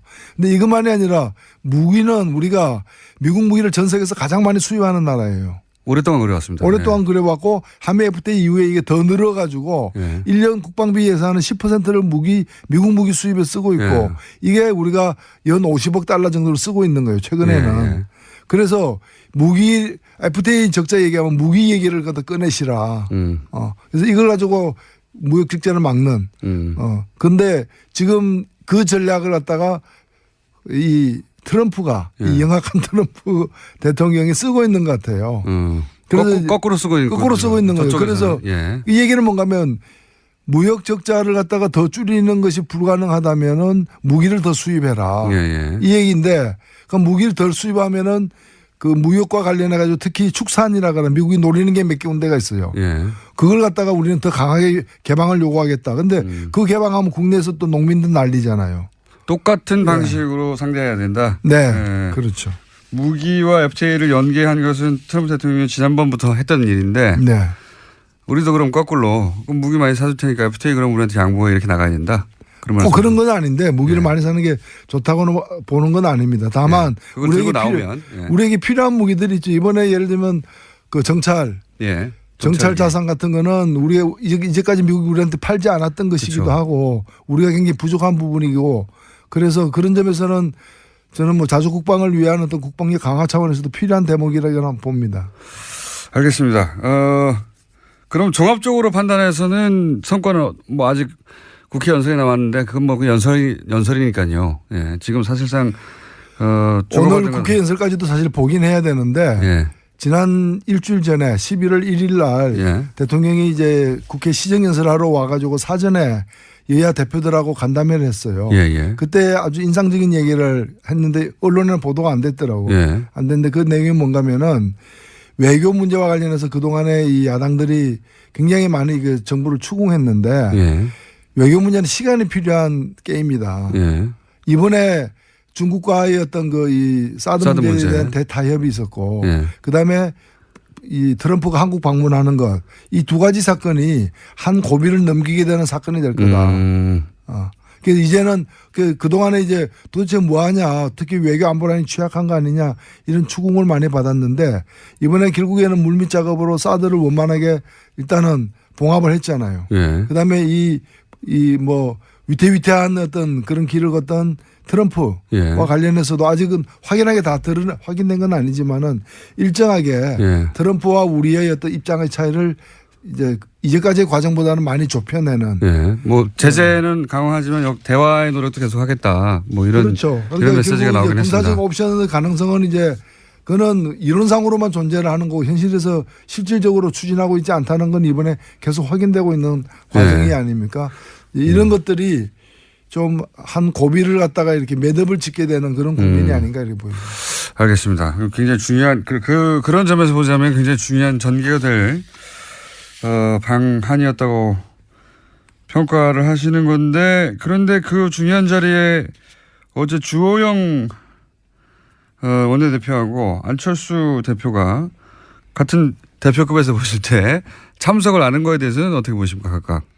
예, 조호영 대표는 뭐 참석할 뜻이 워낙 있었는데 그 이제 당이 이제 쪼개지는 과정이어가지고 상당히 네. 그 좀 선택이 애매해졌던. 예. 왔으면 욕을 먹었겠죠 사실은. 네, 본인은 선의에서 참석하려고 했던 것 같고요. 네. 그래도 이제 국빈이 오는데 약속이기 때문에 가려고 했는데 그게 또 당내에서는 또 그걸 또 다르게 보는 시각도 있고 해서 거기서는 뭐 좀 난처했던 것 같습니다. 그렇죠. 탈당한 사람이 어딜 가냐 뭐 이렇게 얘기했겠죠. 예. 결국은 안 왔고 안철 대표는 비행기표 그러니까 비행기 시간 때문에 그러니까 뭐 늦게 통보를 받아서 못 왔다라고 하는데 그건 어떻게 보십니까? 글쎄요, 뭐 그렇게 정치인 얘기하면 믿어야죠. 그럼 실제로는 일부러 안 왔다고 보세요? 글쎄요, 한쪽에서는 뭐 테크니컬 파울이 아닌가. 테크니컬 파울이 이렇게도 보는데. 예. 테크니컬 파울. 네, 이제 정치는 일단 명분을 가지고 먹고 사는 직업이라서 예. 본인이 이제 명분 내세우면 그걸 일단 인정해 줄 필요는 있습니다. 믿지 않으시는 눈빛이네요. 테크니컬 파울. 자, 이런 건 어떻습니까? 지금 현재 바른정당, 뭐 자유한국당 그리고 국민의당 모두 지금 소용돌이 속에 있습니다. 우선 가장 먼저 바른정당 탈당 사태는 어떻게 전개될까요? 앞으로 종합적으로 볼 때 뭐 추가 탈당은 있겠는가 혹은 뭐 김무성 의원의 탈당을 어떻게 보시나 등등 기타 어떻게 될 거라고 보십니까? 일단은 그림이. 명분이 본인들도 시인을 했더라고요. 뭐 명분이 없다. 큰 명분이 없죠. 비판을 사실. 많이 듣을 것이다. 이렇게 먼저 이렇게 시인을 죄송합니다. 하던데 뭐 문재인 정부의 폭주를 막겠다. 근데 그거는 뭐 명분이 안 되는 걸로 보이고 정확하게 하면 자신들의 폭망을 막겠다. 이런 뭐 얘기 같은데 그래서 과연 폭망이 막아질지는 의문이고요. 저는 안타깝게 생각하는 게 보수 혁신의 하나의 아이콘이었습니다. 그리고 뭐 충분치는 않지만 앞으로 노력에 따라서는 보수 혁신의 중심이 될 수도 있는 그런 집단이 이제 바른정당의 어떤 존재 가치였는데 그래서 기대치가 있었죠. 있었죠. 그런데 이게 아직 그런 뜻을 갖고 있는 분도 이제 유승민 대표를 포함해서 있지만 나머지 분들이 지금 탈당을 함으로써 보수 혁신의 가능성이 낮아졌다. 20명에서 일단은 11명이 된 거 아닙니까? 보수 혁신의 한국 정치에서 보수가 스스로 혁신할 가능성이 20%에서 11%로 낮아졌다. 몇 명 더 나가면 더 낮아질 거다. 어디까지 낮아질 거냐? 저는 한 5%까지도 낮아질 수 있다 이렇게 보여집니다. 그렇게 전망하시는군요. 그렇게 그런 수치를 말하는 사람들도 있고요. 실제 절대 떠나지 않을 사람 몇 명 찾아보면 5명 정도 아니겠느냐. 그래서 저 5명이 될 것 같으니까 5%다 이렇게 생각합니다. 알아들었습니다. 그 정도는 제가. 김무성 의원의 탈당에 대해서는 사실은 보수 매체에서도 그런 기사들이 나와요. 김무성 의원은 뭐 탈당하다 맨 마지막에 나오거나 아니면 뭐 끝까지 유승민 의원과 같이 해야 되는 거 아니냐. 본인이 유승민 의원을 끌고 나왔는데 이런 얘기 있지 않습니까? 어떻게 보십니까? 뭐 아니 본인이 직접 몇 차례 얘기한 것은 이제 명분은 없다. 그러나 지역에서 이렇게 그 지방선거에서 살아남아야 되는 그런 분들의 뜻이 일단은 가서 살자라는 것이고 그걸 거절하기 힘들다 뭐 이런 얘기 같습니다. 근데 이제 저는 이제 김무성 의원이 결국 유승민 의원을 마지막까지 남아있던 유승민 의원을 끌고 나온 당사자니까 적어도 유승민 의원에 대해서는 본인이 그랬던 사람으로서 최소한의 정치적 도의를 지켜서 같이 갔어야 되는 거 아니냐 이거죠. 다른 사람 8명을 보내더라도. 그게 물론 그렇게 이제 볼 수도 있는데 그 유승민 의원을 안 보는 거죠. 그러니까 노룩 컴백. 노룩 탈당이죠. 그쪽을 안 보고 그냥 가는 거죠. 노룩. 그쪽을 보면 곤란해지니까 여러 가지로 미안하고. 그리고 국민들이 그한테 명분 없다는 얘기도 국민들을 쳐다보지 않는다는 거예요. 국민들을 보지 않고. 노룩. 노룩 컴백. 홍준표 대표와 김무성 의원 둘 다 사실은 뭐랄까요. 지금 현재 지분을 가진 지분이 뭐 어느 정도인지 모르겠습니다만 이제 두 분 다. 이 두 분의 양립이 그 안에서 가능할까요? 일단은 뭐 친박 그 변수가 있는 한 네. 친박하고 같이 맞서야 된다는 점에서 당내 친박이 다 청산된 게 아니기 때문에 그 긴장이 앞으로도 계속될 것이고요. 뭐 그런 점에서는 또 같은 그 이렇게 이해관계 당분간은 예, 이해관계도 있는 거죠. 갈등 관계도 있고 이해관계 다 있는데 이제 같이 양립할 측면도 있다는 거죠. 당분간은 그럴 것이다. 그러면 서청원, 최경환 두 의원의 출당 문제를 가지고 힘을 합칠 수도 있다. 예, 뭐 출당이 그렇게 과연 쉬울지 불가능할 것이라는 얘기도 많이 하긴 하던데요. 의원총회에서는 예. 불가능할 것이고요. 예. 그다음에 정치적으로도 그 사람들 있어야 제1당도 노릴 수 있기 때문에 예. 숫자가 줄면 안 되니까. 그 사람 빠지면 아마 제1당이 쉽지 않을 거예요. 그래서 지금, 아마 예. 거의 이렇게 실신 상태로 해가지고 데리고 있는 그런 뭐 그런 상황도 있을 수 있습니다. 실신 상태나 뭐 혼수 상태든. 어쨌든 계속 공격은 하되 네. 출당은 현실적으로도 어렵고 또 꼭 굳이 숫자를 줄여서 출당시킬 필요가 있겠냐. 자기 120명이 넘어가야 되는 상황인데요. 그렇죠. 예. 122가 되려면 예. 그 두 명이 필수적이죠. 그래서 이제 현실적으로는 쫓아내지는 않을 것이다. 하지만 이제 힘을 줄이려고 계속 이렇게 공격을 할 것이다. 이 정도? 그러니까 쫓아내는 모습을 계속 보일 것이다. 아, 쫓아내려고 하는 모습. 네. 그러면 남은 유승민 의원은 어떻게 그 앞으로 전망하십니까? 그 정치적 생명은? 예, 그거야 제가 어떻게 알겠습니까만은 저는 뭐 사적 필생이라고 봅니다. 그러니까 당장에 답이 있는 건 아닌데 당장에 답이 있으면 사적 필생도 아니죠, 사실은. 그런데 당장에 답이 없지만은 그 뭐 보수 혁신은 굉장히 중요한 가치이고 네. 또 필요한 어떤 노선이기 때문에 그 길을 뭐 어렵더라도 일단 견지하면서 그 후위를 또 도모해야 되는 거 아닌가 보여지고 쉽지는 않아 보입니다. 예. 예. 다만 제가 안타깝게 생각하는 건 뭔가면은 그 특히 이제 안보관은 예. 혁신 보수가 갖춰야 될 어떤 안보관하고 예. 유승민 의원이 현재 견제하고 있는 이제까지 견제해 있는 안보관은 예. 저는 1차 그 바람직하지 않다고 봐요. 경제적 부분에서는 사실 상당히 진보적인 네. 뭐 개혁 보수라고 말해도 전혀 이상하지 않은 그런 따뜻한 보수를 주창하시는데 그게 이제 그렇게만 가면은 민주당하고도 차별성이 없고 그러다 보니 아마도 보수는 강하게 주장해야 된다 이런 의식이 있어서 그러신 건지 보수 그러니까 뭐 안보 정책 뭐 핵 문제 이거는 뭐 예. 자유한국당과 아니 그 안보라는 것이 그렇게 너무 완고한 어떤 예. 그런 강경한 어떤 이 대북관이라거나 안보관이 과연 개혁 보수의 어떤 노선이 될 수 있는가에 대해서 의문이에요. 자유한국당과 차이가 없죠. 그 부분에 있어서는. 예. 그렇죠. 핵 문제라든가 예. 뭐 전술에 가져야 된다고 또 얘기하고. 자, 그러면 국민의당은 어떻게 돼갈까요? 국민의당도 내부적으로 이제 안철수 친한과 이제 뭐 비한 반한 이 정도로 불릴 수 있는 세력이 이렇게 점점 서로 갈라지고 있는 것 같은데요. 그죠? 예, 저희 국민의당이 어떤 특정한 어떤 이념이나 가치를 중심으로 모인 정치 세력이라기보다는 지난번 대통령 선거에서 문재인 후보를 거부하는 그리고 안철수 후보나 제3지대의 후보를 중심으로 모이고 싶은 사람들의 어떤 총연합군이었기 때문에 대선이 끝나면 이 당은 사실은 해산될 수밖에 없는 쪼개질 수밖에 없는 당인데 근데 이제 정치라는 게 하루아침에 또 어떻게 쪼개지고 이합집산하기 쉽지 않으니까 일단은 좀 표류하고 있는 상황이죠. 근데 안철수 대표가 이렇게 다시 그 당권을 잡음으로써 그 갈등을 이제 다음 대선까지는 어차피 표출될 수밖에 없는 그런 상황에서 지금 좀 빠르게 뭐가 나타나고 있는 것도 있는 거죠. 오히려 그 뭐랄까요 그 호남 중진이라고 표현할까요? 유승열 의원 같은 분들에 대해서 나갈 테면 나가라 정도의 정확하게 그렇게 말은 하지 않았지만 그런 의미 해석될 말을 하는 걸 보면 오히려 그렇게 호남 중진들이 나가주길 원하는 거 아닐까요 지금?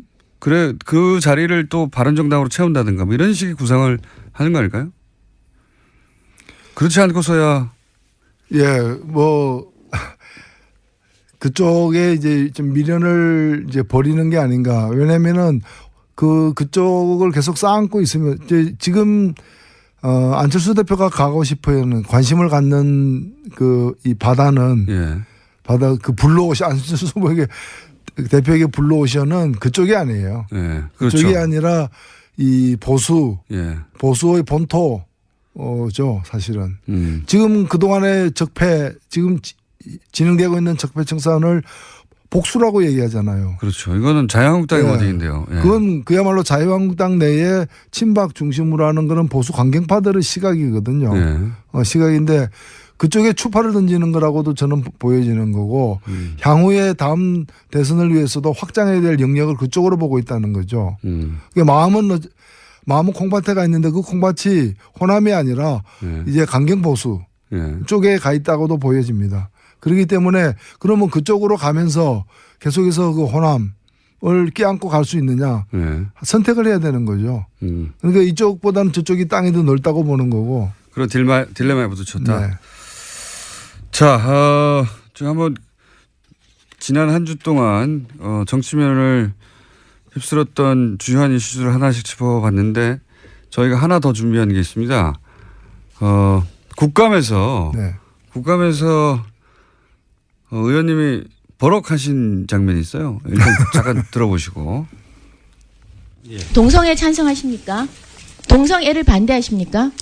방금 이제 그 증인에 대해서 여러 질문이 하는 거는 국회의원 자유입니다만은 동성애 자녀 아니냐, 동성애에 대해서 어떻게 생각하느냐 밝히라고 한 거는 헌법제구조 모든 국민의 양심의 자유를 지닌다라는 그 헌법의 기본권 조항에 침해하는 겁니다. 뿐만이 아니라 다른 나라에서는 실제로 형사처벌의 대상입니다. 그걸 좀 아셔야 될 것 같은데. 자, 이 상황이 어떤 상황입니까? 김정재 의원이었죠. 근데 이분이 동성애에 대해서 좀 지나칠 정도로 동성애 정책에 대해서 자기 의견을 얘기할 수는 있는데 당사자 국가인권위원장에게 동성애 찬성하냐 반대하냐 그리고 동성애 자를 갖다가 어떻게 생각하냐 이걸 갖다 계속해서 반복적으로 강압적으로 이렇게 물어가지고 제가 그 자체가 인권유린이다. 헌법의 그 양심의 자유를 갖다가 침해하는 것이고 다른 나라는 그 자꾸 추궁하면 그 자체가 이제 처벌 대상이 된다. 뿐만이 아니라 국가인권위원회가 해야 될 일이 저런 질문 단속하는 일이다.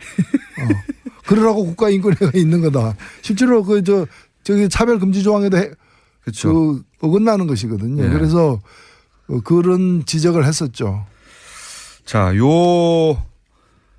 질의 과정에서 이제 문제 제기를 하고 컷을 하신 분이 노회찬 의원이었습니다. 그래서 저희가 한번 들려드렸고 그런 일이 국회에서도 이런 일이 계속 돌아가고 있습니다. 잘 안 알려져서 그렇지. 안 알려져서 그렇지. 여기에 나와서만 발언하시는 게 아니에요? 예. 잘 안 알려지더라고요. 국감에서 벌어지는 일들이 요즘은. 아유, 국감에서도 얘기를 많이 했습니다. 네. 많이 했는데 보도가 좀 덜 돼. 여기는 보도가 잘 되는 편인데. 그래서 뉴스공장에서만 얘기하는 거 아니냐 그러는데 얘기는 계속 많이 하는데 보도가 이제 덜 되는. 말 나온 김에 마지막으로 한 가지만 더 보자면 자유한국당 전희경 의원이 이제 청와대가 운동권과 주사파에서 장악됐다 이런 얘기 했지 않습니까? 그 대목은 어떻게 평가하십니까? 저는 그게 그렇게 생각한다면은 그분은 빨리 망명을 해야 되는데 그렇잖아요. 그리고 아니면 그 투쟁을 해야죠. 자유민주주의 회복을 위해서. 그런데 청와대가 어떻게 주사파에 의해서 장악됐다고 생각하면서 편안하게 밥도 먹고 잠도 자는지 저는 이해가 안 가요. 주사파에서 장악됐다는 것은 준 북한이 됐다는 얘기거든요. 아, 그렇죠. 예, 그런 의미거든요. 예. 그러니까 그 정권 하에서 어떻게 그렇게 활보를 하고 있느냐, 평안하게. 예. 요즘 사실 한 30대까지는 주사파가 뭔지도 모릅니다. 이게 언제적 단어인지 모르겠는데, 예. 그래서 비서실장이 이제 좀 발끈했죠. 그렇죠. 예. 주사파의 의미는 과거 군사정권에서 학생운동하는 사람들을 이제, 김일성의 지령을 따른 사람이다. 그래서 전두환 정권 때 당신은 뭐 했느냐. 뭐 했는지 모르겠지만. 그렇게 되묻는 거죠. 지적을 했었죠. 그 시절에 만들어진 이제 용어거든요. 예. 김일성의 지령을 따르는 사람들 이런 의미입니다. 이게 말하자면. 그렇다고 이제 공격을 하니까 발끈할 수밖에 없는 거고 거기에 대해서 의원님은 그럼 큰일 나는데 우리나라 망명해야지 어떻게 했냐고. 예. 고급스러운 디스였습니다. 자, 한 가지만 더 시간 다 됐는데 어제 이정미 대표가 나와서 그런 얘기 하시더라고요. 평상시에 노회찬 원내대표가 정말 말이 많은데 요즘은 노루가점에 가서 터뜨리려고 평소에 말을 아낀다고. 그러고 싶은데 그게 안 되네요. 화요일 날 저녁에 JTBC에서 불러좀 거기 가서 또 얘기하니까. 꼭 화요일 날 부르시더라고. 네. 저 오늘 여기까지 하겠습니다. 지금까지 정의당 노회찬 대표였습니다. 감사합니다. 네, 고맙습니다. 자, 양지열 변호사님. 네, 예. 추천해가지고 이제. 그래도 이름도 불러주세요. 네, 양지열 변호사님. 예, 지난주까지 이름도 얘기를 안 하시더니. 뭐, 지난주는 3분 나왔으니까요. 예, 3분 59초. 예. 근데 예. 진짜 제가 오늘 확인을 꼭 해보고 싶었거든요. 근데 내가 내 입으로 이런 말을 할 줄은 몰랐는데. 11분 남았습니다. 예. 실물이 훨씬 낫네요. 예? 실물이 훨씬 낫네요. 진짜. 나는 TV 보면서 좀 무서웠거든요. 저 사람이 내가 알던 그 사람이 맞나. 내가 평소에 함부로 개겼던 게 아닌가. 블랙하우스요? 예. 근데 진짜 청취자분들께서도 오해하시면 안 될 게 실물은 봐줄만 합니다. 예. 저도 화면을 보면서 전 제작진들이 그렇게 클로즈업을 많이 당긴 적이 있어요. 그래서 제작진이 안티 아니에요 혹시? 굉장히 폭력적이구나. 사람들한테 이런 비주얼 폭력을 가하고 이런. 좀 무서웠어요. 그러니까 저 같은 경우는 사실 어디 밖에 모임 같은데 가끔 이제 TV 보시고 와달라는 분들 계시거든요. 근데 잘 안 가요. TV 보다가 실물 보면 실망할까봐. 예. TV에서 더 잘 나오는. 그렇죠. 예. 예. 하도 잘생겼다는 말을 많이 들어서. 예. 공장장은 반대인이니까 많이 불러주세요. 실물을 보셔야 여러분 좀 안심하실 것 같습니다. 실물을 보면 범죄형은 아니에요. 그러니까요. 예. 생각보다 비영상이에요. TV에서는 굉장히 깜짝 놀랐어요. 저도. 그러니까 화면 자체가 범죄적이라는 인상을 받았어요. 저도 그 얘기 했는데 폭력적이고 범죄적이다. 자, 오늘 주제는 이겁니다. 지난주 3분 나와가지고 잠깐 하다가 들어갔는데 국정원 돈 받았다는 거. 네. 예. 여기 관례다라는 초반에 보수정당에서의 이제 뭐랄까요? 예. 정치자금, 예. 통치자금, 예. 어느 정권이나 여기에 나와 있었다 이런 얘기 했었죠. 지금은 관례가 아니다고 하는 반례가 계속 나오고 있죠.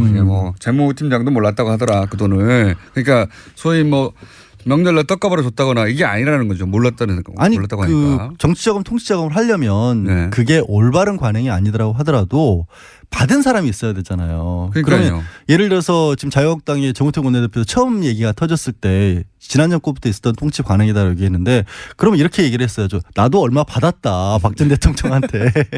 아니 예를 들어 그런 사람이 없잖아요. 이런 거 있잖아요. 왜 무슨 명절날 불러가지고 50만 원, 100만 원씩 줬다든가 그런 기록이라도 있으면 그런 해명이 되는데 사실 제가 초반에 예전에 수습기자 할 때만 해도 명절에 돈 받았어요. 기자들한테까지도 왔어요. 예전에는 그랬습니다. 예전에 정말로. 예.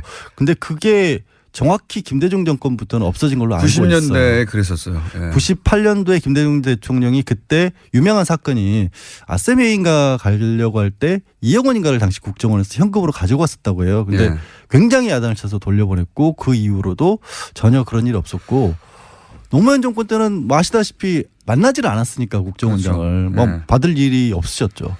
근데 이 경우에는 예를 들어서 우리가 경력금, 떡값 이렇게 부르는 돈으로도 쓴 게 아닌 것이 이 총무비서관 안에 그 재무팀장 돈 소위 관장하는 사람이 이 돈을 입출금하는 사람이 자기는 입출금을 안 하는 게 아니라 존재를 몰랐다고 하잖아요. 존재를. 근데 그 부분이 되게 신기한 게요. 사실 이제 검찰에서도 이 돈을 도대체 어디다 썼느냐를 쫓고 있거든요. 근데 보통 아시겠죠? 뇌물 사건에서 돈을 어디다 썼느냐 저는 없습니다. 일단 받았으면 그걸로 끝이지. 그걸 어디다 썼는지 알아서 뭐 할 거예요.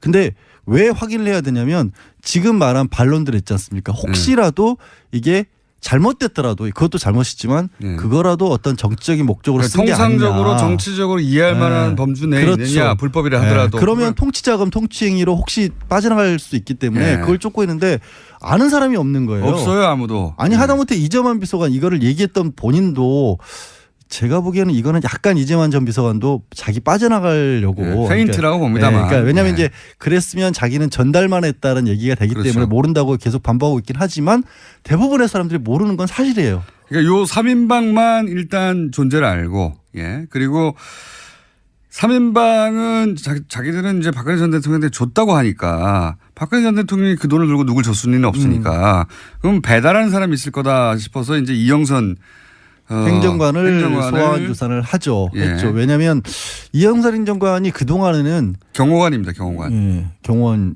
하도 많은 사람들이 그 기억하시고 있는 게 최순실과 의상실에서의 동영상 있지 않습니까? 휴대폰 닦아줬던. 예. 예. 5만 원짜리 묶음을 받아드는 70개. 예. 돈을 받아드는 것만 봤는데 예. 그러면 그 동안에 나온 얘기는 최순실의 뭐 의상비라든가 아니면 직접, 비선지료비라든가 예. 이런 걸 대납을 해줬다라는 의혹만 있었는데. 그러자 그 다음부터는 박근혜 전 대통령이 직접 줬다 이렇게. 그렇죠. 박 전 대통령이 줬다고 이영선 행정관 본인도 그랬어요. 근데 네. 의상실에 돈 묶음을 가져다 줬는데 그게 얼마만큼 들었는지도 모르고 예. 영수증 처리도 안 했기 때문에 나도 내역은 모른다라고 했는데 네, 심부름만 했다 이거죠. 그게 거짓말이라고 생각을 했죠. 최순실이 다 대줬을 것이다. 근데 네. 그게 아니라 실제로 박 전 대통령에게서 나간 돈도 있을 수 있고 국정원 소위 이제 공작비였는데 그게 정확하게 특수공작비에 예. 특활비가 아니라 공작비였다고 해요. 그렇죠. 예. 간첩 작업을 하는 거죠. 예. 쉽게 공작비를 말해서. 가지고 자기가 옷 샀다는 얘기가 들었어요. 이거는 정말 아니 옷값이 많이 나왔잖아요. 상상하기 힘든 영역입니다. 예. 저희가 국정농단 얘기하면서 뭐 여러 가지 야 이렇게까지 했나 싶은 이야기들이 사실 있었는데 그 특수공작비가 비용이 개별적으로 따지면 그렇게 높게 측정이 안 돼요. 그러니까 지금 이제 접경지대 연변이나 이런 데서 이른바 생계형 스파이들이 좀 있거든요. 오랫동안 거기 이제 있는 사업하고 예. 이런 분들이기 때문에 북한도 많이 드나들고 하기 때문에 이쪽 일 받고 뭐 때로는 뭐 대한민국 일도 봐주고 때로는 북한 일도 봐주기도 하고 네. 정보도 팔고 이런 분들이기 때문에 거기 들어가는 돈이 정말 몇백만 원 단위인데 그 돈을 싹 갈무리를 해서 40억을 가져온 거예요. 갈무리를 해서 쓰신 거죠. 40억을 가져와서 뭐에 썼나 지금 다 밝혀지진 않는데 다 썼으니까 없어졌겠죠. 아니요, 네. 그 남아있다는 얘기도 있어요. 아, 그래요? 그래서 이제 지금 내곡동으로 자택 옮긴 거 네. 거기 가 있나, 거기에도 혹시? 근거가 있나 해서 검찰이 압수수색을 해야 되는 게 아니냐라는 얘기도 있고 해야죠. 근데 거기 있겠습니까 아직까지? 모르는 거죠. 네. 워낙 의외의 상황들이 많이 벌어졌으니까. 그리고 또 특이한 점은 일단 끊었다가 9월에 2억을 한꺼번에 가져와라. 그게 너무너무나 이상한 얘기인데. 그렇죠. 그때는 이미 언론들이 하도 미르랑 K스포츠 재단에 붙어가지고 취재를 그 보도가 나오니까 7월에 더 이상 끊었단 가져오지 말이죠. 말라고 했다가 조심을 한 건데 갑자기 2배를 가져오라고. 네, 미뤄진 걸 가져와라 그랬으니까. 이 시점이 근데 최순실 씨가 독일로 가는 시점입니다. 누구는 그런 얘기도 해요. 독일에서 무슨 뭐 최순실 씨가 007 가방 2개를 들고 있는 걸 봤다 식당에서. 007 가방이야 들 수 있죠. 네, 근데 이제 그건 확인해 봐야 되는 게 네. 국정원도 같은 경우는 옛날부터 원화가 아니라 달러나 엔화로 많이 또 거래를 했었거든요.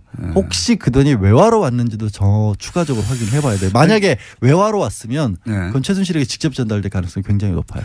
시점상 그러하여 그러니까 이제 그때까지만 해도 최순실의 존재가 본격적으로 드러나서 자신과 직접 연결고리가 드러날 것까지는 생각 안 했다고 보는 게 맞는 게 당시 우병우 민정수석은 이거 덮을 수 있다라는 취지에 그리고 법적으로 문제가 없다는 취지에 그거가 이제 그 얘기가 무슨 얘기냐면 보고를 하고 있었다고 하니까 KS 스포츠하고 미르재단에 관해서 언론에서 문제를 삼으니까 그거를 이제 안목은 비서관이 그러면 이거 법적으로 어떤 문제가 되는지를 검토를 해달라 그랬는데 그때 그 우병우 전 수석이 만들어낸 법률 문건은 K와 미르에 돈이 나간 건 맞는데 최순실은 공무원 신분도 아니고 그러니까 법적으로 문제될 게 없고 최순실이 만약에 거기서 뭔가를 빼냈다면 횡령인데 아직까지는 빼낸 적도 없기 때문에 문제가 없습니다라고 문건을 만들어줬다는 거예요. 그래서 최순실의 존재를 부인하고 K스포츠와 미르재단에 뭐 어떤 불법이나 이런 게 있다면 단호하게 대처해야 된다. 이런 식의 얘기가 나갔죠. 그것만 나간 거죠. 그 바람에 화를 키웠죠 사실은.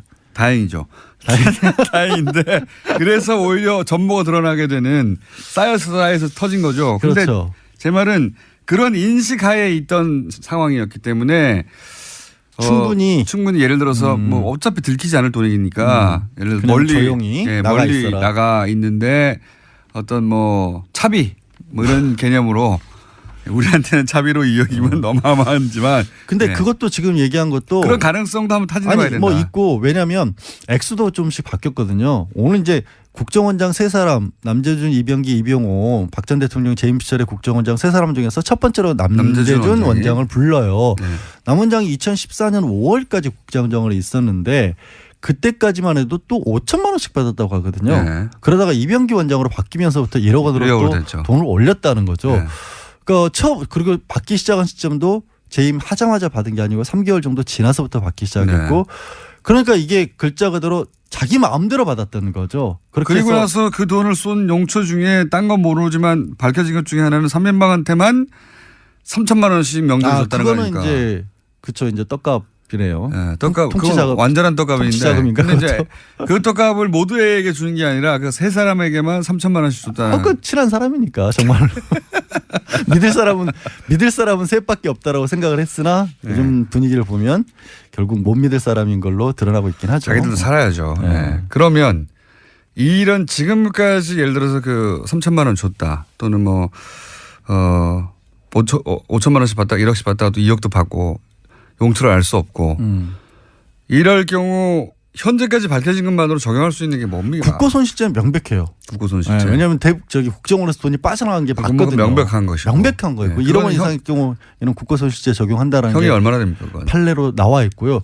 그것만 해도 법정형으로 제가 기억이 안 나는데 보통 5년 이상은 나와요. 가능해요. 1억 원 손실이면 크니까요. 네. 네. 40억이면 뭐. 이건 뭐 어마어마한 돈이죠. 횡령죄 같은 경우에도 최근 경제사무는 7, 8년까지 나오거든요. 근데 네. 그것보다도 더 큰 돈이기 때문에 네.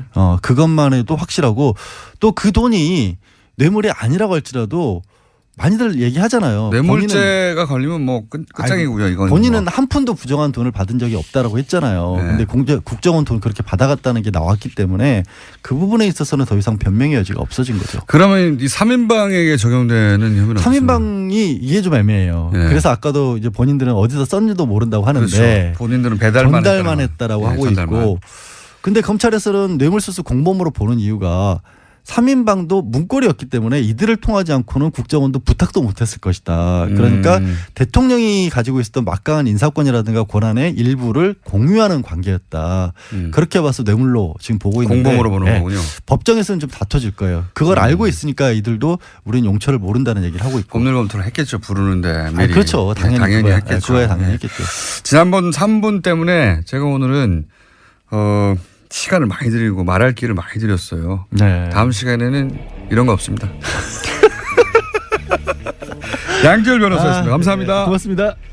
내일 뵙겠습니다. 안녕.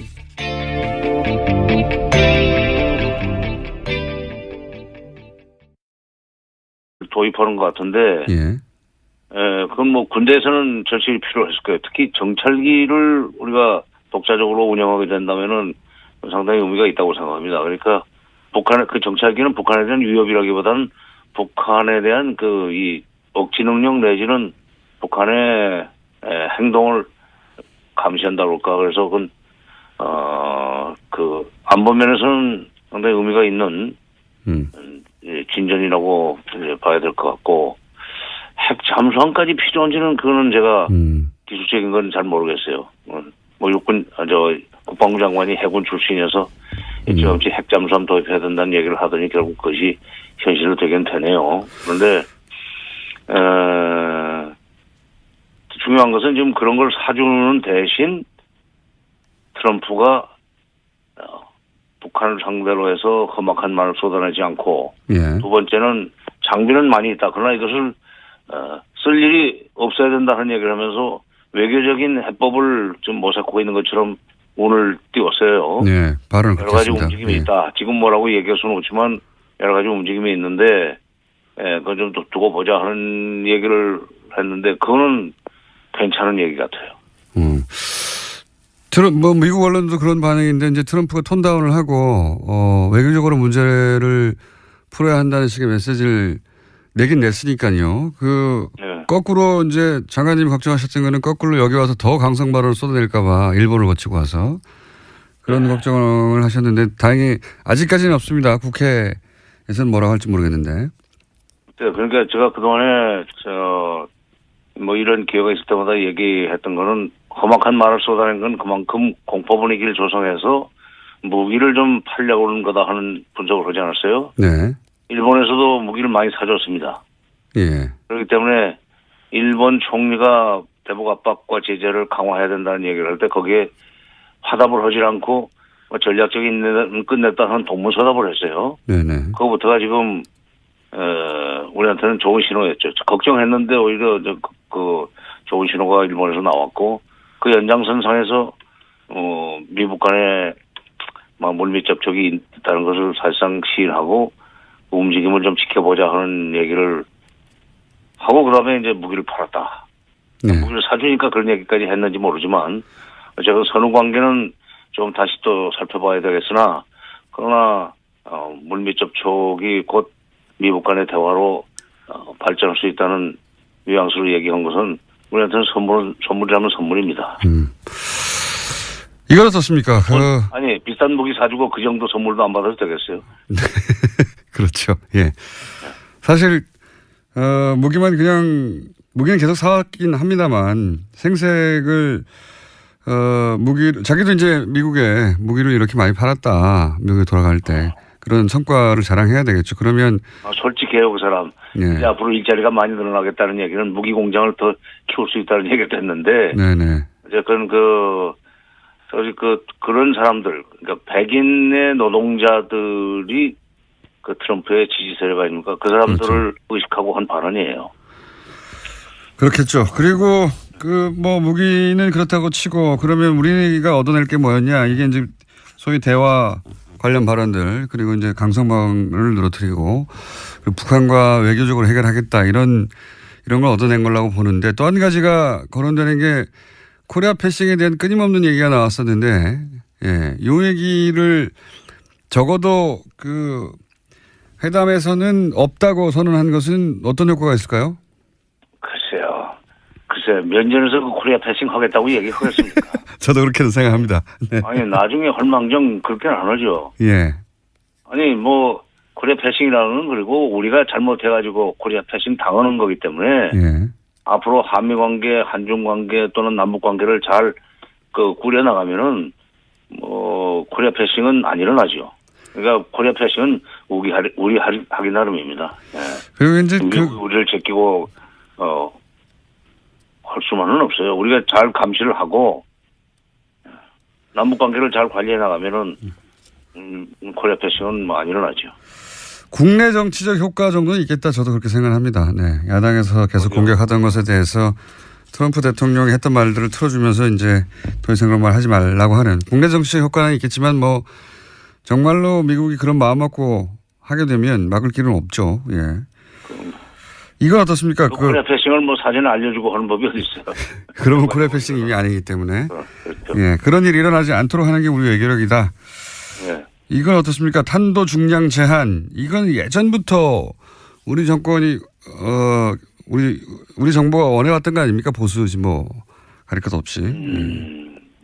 그래도 나는 공짜 아니라고 생각해요. 예, 무기를 많이 사준 대신 이 정도는 얻어냈어. 무기 사는 얘기니까. 그다음에 기술 제공 문제이기 때문에 예. 공짜는 아니지만은 보수 쪽에서 그런 것을 좀 늘리게 되면은 안심이 된다고 그걸 많이 주장을 해왔었는데. 근데요. 여기서 가족들이나 부회장이 또 연루된 걸로 나오면 이건 이제 전국이 어떻게 될지 모릅니다. 이거 최순실 게이트가 그랬듯이 주변부로부터 다가오는 건데 미국 특검 안 봐주거든요. 예, 어떻게 될지 그런 뉴스도 나왔습니다. 자, 오늘 여기까지 해야 되겠습니다. 사인의 김은지였습니다. 감사합니다.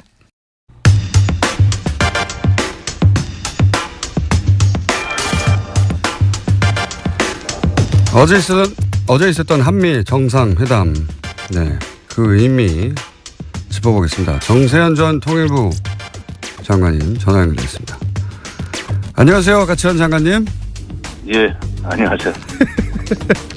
자, 요즘 이렇게 저희 섭외 잘 응해주셔서 대단히 감사합니다.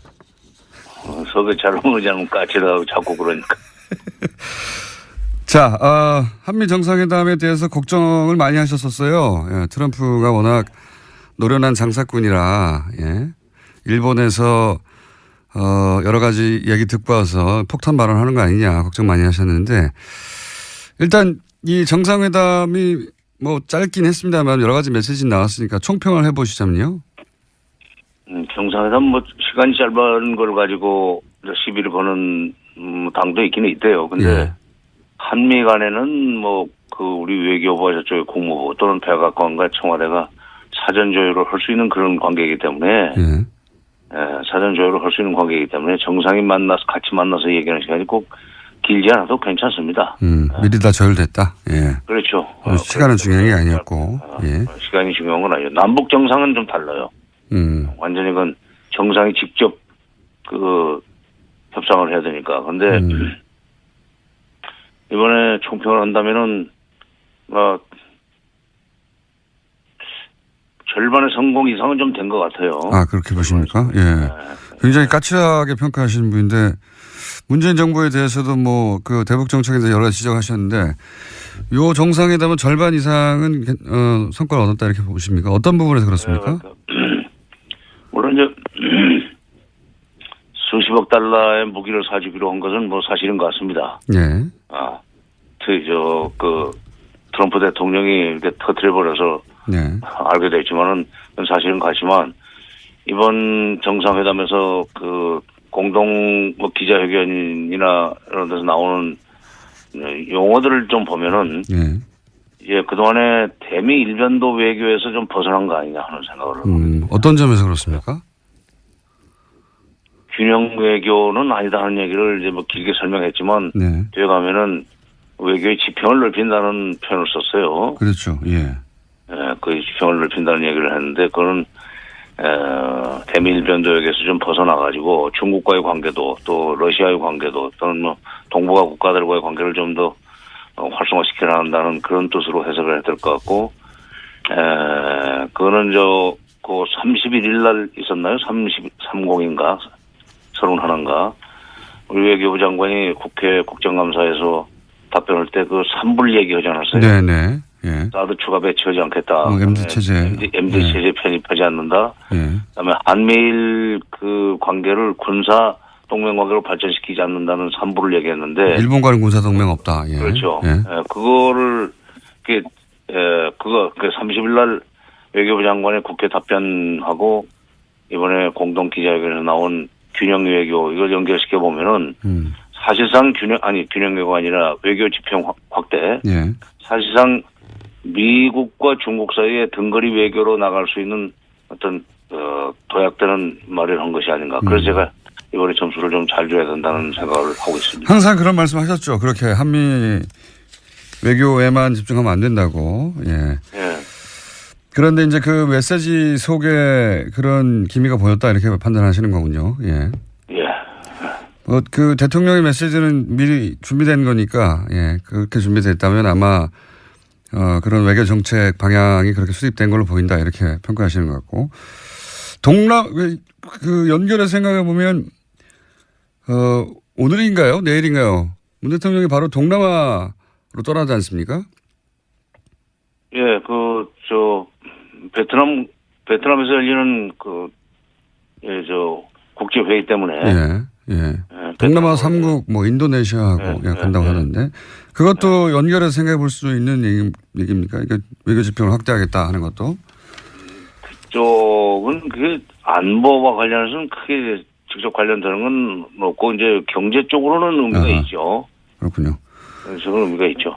자, 이건 어떻습니까? 이제 무기 수입은 사실 우리가 항상 해오긴 해왔는데 예.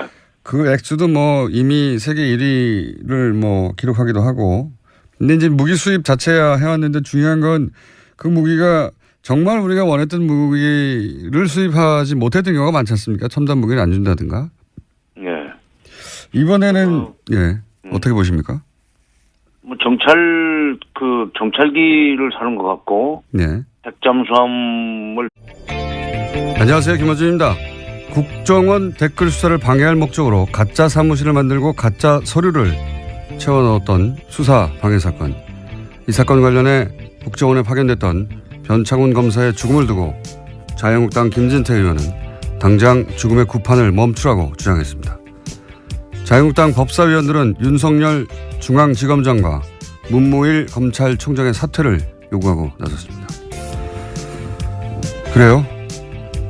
변검사를 죽음에 이르게 한 절대적 책임은 박근혜 정부 탄생의 정당성을 뒤흔들 댓글 수사를 방해하기 위해서 가짜 사무실 공작을 지시한 정치 세력에게 있는 겁니다. 그 세력이 누굽니까? 범죄를 은폐하기 위해서 영화 세트처럼 가짜 사무실을 만든 공작이 언제 누구에 의해 이루어졌나? 박근혜 정부 임기 초 박근혜 전 대통령이 임명한 남재준 국정원장의 국정원에서 자행된 겁니다. 변검사 죽음의 억울함을 그나마 풀어주려면 수사를 멈추고 검찰 수뇌부가 사퇴할 것이 아니라 오히려 멀쩡한 검사를 그런 말도 안 되는 공작에 동원했던 자들을 단 한 사람도 빼지 않고 모조리 차단해서 모두 엄벌에 처해야 하는 겁니다. 수사를 멈추란요. 턱도 없는 소리입니다. 김어준 생각이었습니다.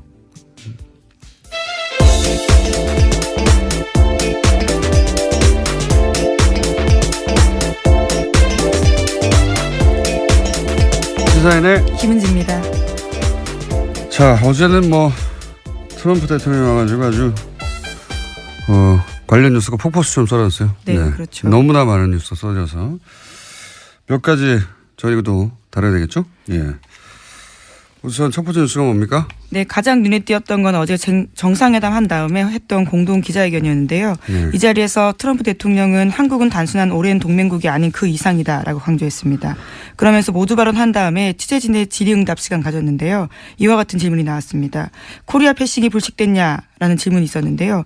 이에 대해서 트럼프 대통령은 한국은 내게 굉장히 중요한 나라라면서 한국을 지나치는 일은 없을 것이다라는 점을 바로 말해줄 수 있다라고 답했습니다. 그러니까 소위 코리아 패싱 논란에 대해서 선을 그은 겁니다. 예, 이렇게 말을 하겠죠. 예. 뭐라고 합니까? 여기다 대놓고. 예. 물론 이 코리아 패싱이라는 단어 자체가 일본 언론이 처음 시작한 건데, 예. 여기 대해서 이제 야당도 이걸 가지고 오랫동안 공격해 왔죠. 예. 거기 그런 얘기에 이제 중지부를 찍었다는 점에서 의미가 있는 건데, 예. 그 이상의 의미는 없어요. 사실은 생각해 보면. 한번 들어볼까요? South Korea, Republic of Korea, Korea is very important to me, and there will be no skipping South Korea. I can tell you that right now. 똑같은 말로 야당이 공격할 명분을 잃었다. 이 정도 의미죠. 예. 실제 미국이 이제 자국의 이익에 따라 움직이겠죠. 언제나. 예. 하지만 그런 의미는 있다. 예. 그래서 요 문장은 앞으로도 계속 써먹히겠죠. 예. 다음 뉴스는요. 네, 또 공동 기자회견에서 두 정상은 한국 미사일의 탄도 중량 제한을 완전히 해제하기로 합의했습니다. 그러면서 문재인 대통령은요, 우선 도입할 미국 무기의 윤곽도 처음으로 공개했는데 제이스타즈 최소 4대 도입 등이 있습니다. 이 세 가지 무기로 5조 정도 들 거라고 하는데요. 트럼프 대통령은 한국의 무기 도입이 미국 일자리 창출에 기여할 거다라는 이야기도 했습니다. 탄도 중량은 풀고 무기는 사고 어차피 무기는 우리나라가 미국에서 전 세계에서 가장 많이 사왔어요. 어차피 사왔는데 중요한 거는 이제 얼마나 최신의 기술 무기를 도입하느냐 이거겠죠. 예. 이 이야기는 저희가 잠시 후에 정세현 장관하고 전 장관하고 나눠보기로 하겠습니다. 자, 다음 뉴스는요. 네, 또 계속해서 트럼프 대통령은 어제 한국 FTA가 미국의 좋은 협상이 아니었다라는 이야기도 했는데요. 이와 관련해서 문재인 대통령은 관련 협의를 신속하게 추진하겠다고 밝혔습니다. 미국 통상당국은 조만간 본격화될 개정 협상에서도 압박 수위를 높일 것으로 보입니다.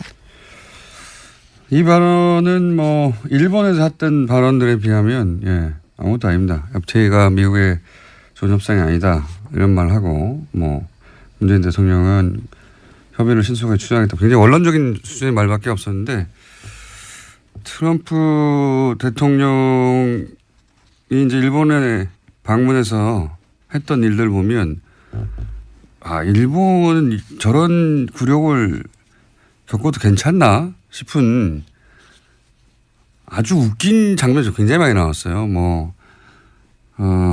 아베 총리가 말하는데 중간에 끊고. 그렇죠. 예, 자기가 말한다든가. 미국에서도 그런 보도 많이 나왔어요. 어제 워싱턴 포스트인가요? 예. 거기 저도 찾아와서 읽어봤는데, 아베가 트럼프에게 얼마나 잘 보이고 노력하는데 트럼프가 아베를 얼마나 막 취급하는가. 이 기사거든요. 예. 네, 굉장히 민망한 표현이 있었는데요. 전략적 노예 상태에서 비용을 치렀다라는 식의 이야기가 있었습니다. 스트래티직 서브튜드. 예. 네, 전략적 노예 상태요. 네. 발음이 됐나요? 네. 예. 예속 상태. 예. 고급 단행이긴 한데 결국 맞아요. 딸랑이다 이런 얘기거든요. 예. 예. 충실한 조수 역할을 했다. 이런 식의 평가들이 아주 많았습니다. 그런 예를 드는 걸로 기사 가득 찼어요. 읽어보면 뭐 예를 들어서 아베는 미일 간 정상회담에서 역대 가장 가까운 사이다 이런 식으로 표현하면 트럼프는 거기에 보조를 맞춰줄 생각이 없는 것처럼 부른다. 뭐 예를 들어서 굉장히 많은 예가 있는데 재밌는 예 중에 하나가 골프를 같이 쳤잖아요. 예. 골프에서도 웃긴 장면 나왔었는데 골프를 같이 쳤는데 그 모자를 썼을 거 아닙니까? 예, 골프 그렇죠. 모자에다가 이제 쓰고 나서 둘이 각자 모자에 사인을 하는데 트럼프는 모자 챙 한가운데. 너무 크게 썼죠. 한가운데 자기 이름을 크게 써버리는 거예요. 그러면 아베는 쓸 데가 없잖아요. 옆에 귀퉁이도 조그맣게 쓰는 거예요. 사진 봤는데 정말 웃깁니다. 기사 제목 자체가 트럼프의 충실한 조수 역할을 하고 있다. 로얄 사이드킥 뭐 그렇게 표현을 했고요. 하여튼 뭐 기사 자체를 보면 야 이거 너무 이 기사 보면 일본인들은 정말 아베 정부를 규탄할 것 같다 싶은데 예, 그런 말은 일본에서 안 나오고 있습니다. 하여튼 접대해봐야 소용없다. 트럼프는 예, 그냥 실무적이고 제대로 적심만 갖춰져서 대접하면 된다. 예. 정확하게 필요한 거 계산해서 주고받는다. 이런 겁니다. 예. 하여튼 관련해서 미국 언론에서도 트럼프가 한국에 가서는 톤다운 했다 뭐 이런 얘기가 나오죠. 예. 예, 물론 오늘까지 일정이 있기 때문에 아직은 봐야 되겠지만요. 이제까지의 말폭탄을 터뜨렸던 전례에 비하면 어제 한미 정상회담 결과에 대해서는 미국 언론도 트럼프가 매우 자제했다라는 평가 내놓고 있습니다. 오늘 뭐 국회 연설만 넘어가면 예, 폭탄은 터뜨리지 않고 갈 것 같아요. 개인적으로 관련 뉴스가 많은데 이 정도 하죠. 뭐 중요한 건 이 정도인 것 같은데 개인적으로 흥미로웠던 장면 두 가지는 하나는 친박단체가 트럼프 방문에 뭐랄까요. 이 한미 정상회담에 기여했어요. 성조기와 태극기를 같이 흔들었죠. 예, 박근혜를 방문에서. 외쳤다고 하긴 하는데 어차피 뭐 트럼프 한국말 모르니까 자기가 환영한 줄 알겠죠. 굉장히 기이한 방식으로 예, 한미 정상회담을 친박단체가 도왔다. 두 번째 제가 흥미로웠던 장면은 기사를 보다가 왜 박효신 씨의 야생화인가 이거 궁금하지 않으셨어요? 예, 환영 만찬에 불렀던 노래죠. 예. 그래서 제가 기사를 찾아봤더니 어려운 상황에서 양국 관계를 아름답게 발전시키자 그런 의미를 담았다는 거예요. 이게 무슨 소린가. 개뿔 이런 생각이 들어서 제가 정화대 관계자한테 연락해가지고 이게 무슨 소리냐 왜냐 그랬더니 바쁘다고 딸랑 얘기한 게 가사를 음미하면 알 수 있다는 거예요. 그래서 음미를 해봐야 되고요. 북핵과 한미 외교가 걸린 중요한 가사거든요. 그래서 제가 가사를 음미하고 잠시 저희 해석을 제가 이게 첫 가사가 이거예요. 하얗게 피어난 오름꽃 하나가 얼음꽃 하나가 달가운 바람에 얼굴을 내밀어. 무슨 뜻인 것 같습니까? 제가 이렇게 쭉 음미를 하다 보니까 한 몇십 번 들었거든요. 예. 아, 그렇게까지 공을 들여서. 왜냐하면 해석을 이게 하셨군요. 중요한 노래라고 하니까 가사를 음미하면. 하얗게 백인입니다. 트럼프예요.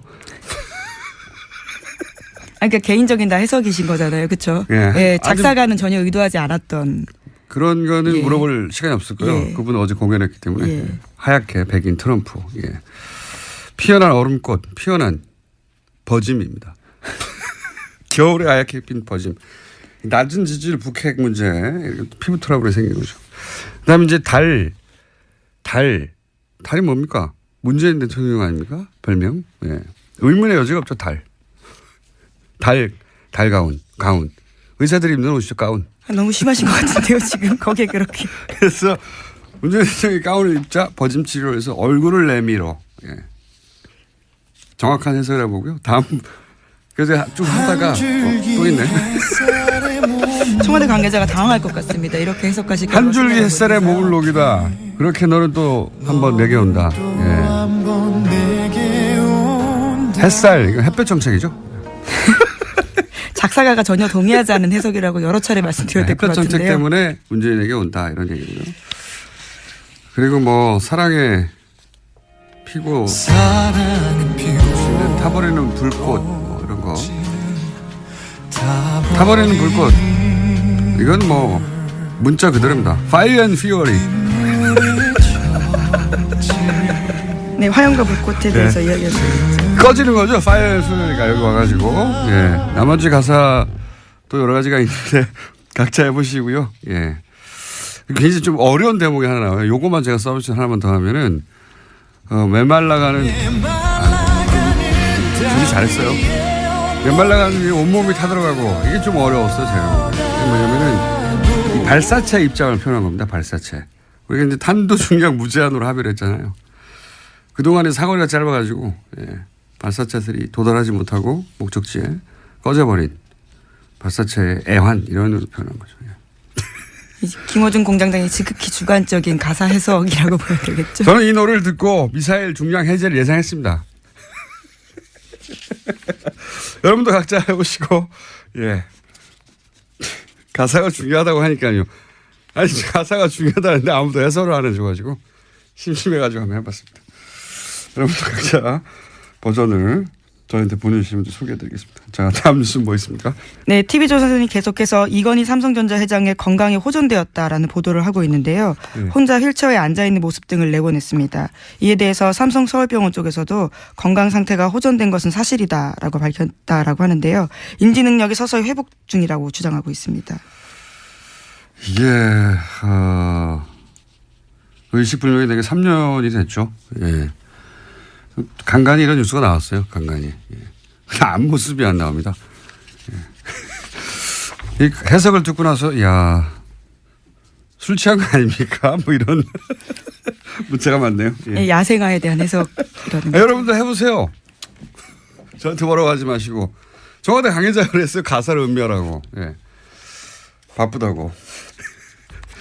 음미했더니 이런 해석이 나왔다. 자, 다음 뉴스는 뭡니까? 네, 어제 검찰이 전병헌 청와대 정무수석이 협회장을 지낸 한국e스포츠협회 사무실을 압수수색했습니다. 관련해서 검찰은 전 수석의 국회의원 시절 보좌진이었던 윤모 전 비서관 등 3명을 협회 자금을 횡령한 혐의 등으로 체포했는데요. 전 수석은 이번 사건과 관련해서 어떠한 불법 행위에도 관여한 바가 없다면서 참으로 어처구니 없는 심정이다라고 주장했습니다. 자, 저희 방송에도 출연하셨던 분인데 예. 수사 결과가 나와 봐야 이제 전 수석의 연루는 나올 것 같고 이런 수사는 그런데 오히려 야당을 긴장시킵니다. 원래. 예.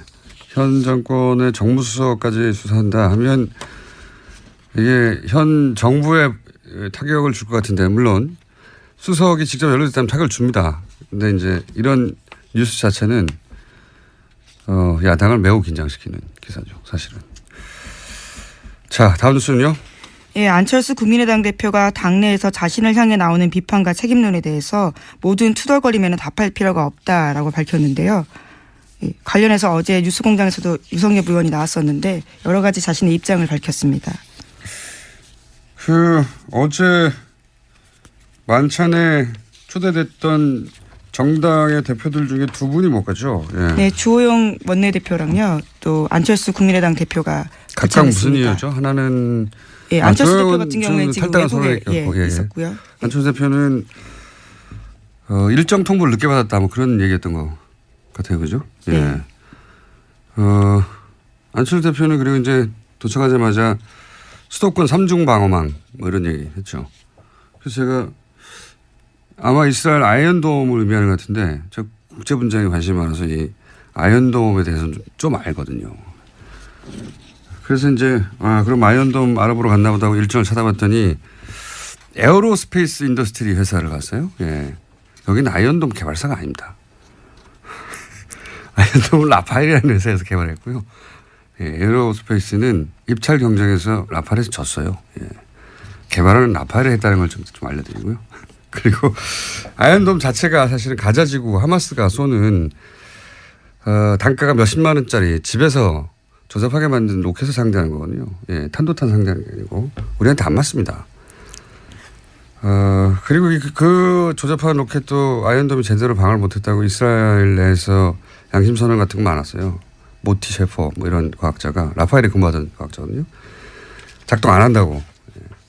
미국 MIT 유명한 포스덜 교수도 아이언돔 작동 안 한다고 비판했었죠. 예. 저희랑 인터뷰 한 번 했었는데 포스덜 교수 한번 인터뷰해야겠네요. 아이언돔 작동하는가. 약간 두 양반이 못 갔다. 예. 예. 그런 경우가 그렇게 뭐 많지 않거든요. 정당의 대표가 미국 대통령 정도 방문하면 만찬에 거의 100% 참석하는데 두 분이나 못 갔어요. 예. 특이한 경우입니다. 자, 다음 뉴스는요. 네, 지난해 미국 대선 당시 트럼프 캠프와 러시아 간 내통 의혹을 수사하고 있는 로버트 뮬러 특검이요. 이번에 최소 9명 정도를 집중적으로 조사하고 있다고 워싱턴 포스트가 보도했습니다. 여기에는 도널드 트럼프 주니어 또 사위인 제널드 큐시너 백악관 선임 고문 같은 사람들의 이름이 올라가 있습니다. 이거는 트럼프 대통령을 굉장히 긴장시킬 것 같습니다. 왜냐하면 여기 큰아들하고 첫 번째 사위가 연루됐잖아요. 예. 두 사람 다 지금 청와대가 아니죠. 백악관에서 굉장히 중요한 역할을 맡고 있고 게다가 또 포함된 사람이 트럼프 그룹 자기 회사죠. 그렇죠. 최측근이라고 할 수 있는 사람들입니다. 트럼프 그룹의 부회장이었던 변호사 있거든요. 마이클 코온. 예. 그거 어떻게 딱딱 말해줍니까? 예. 하여튼 자기 측근 인사들이 이제 대거 포함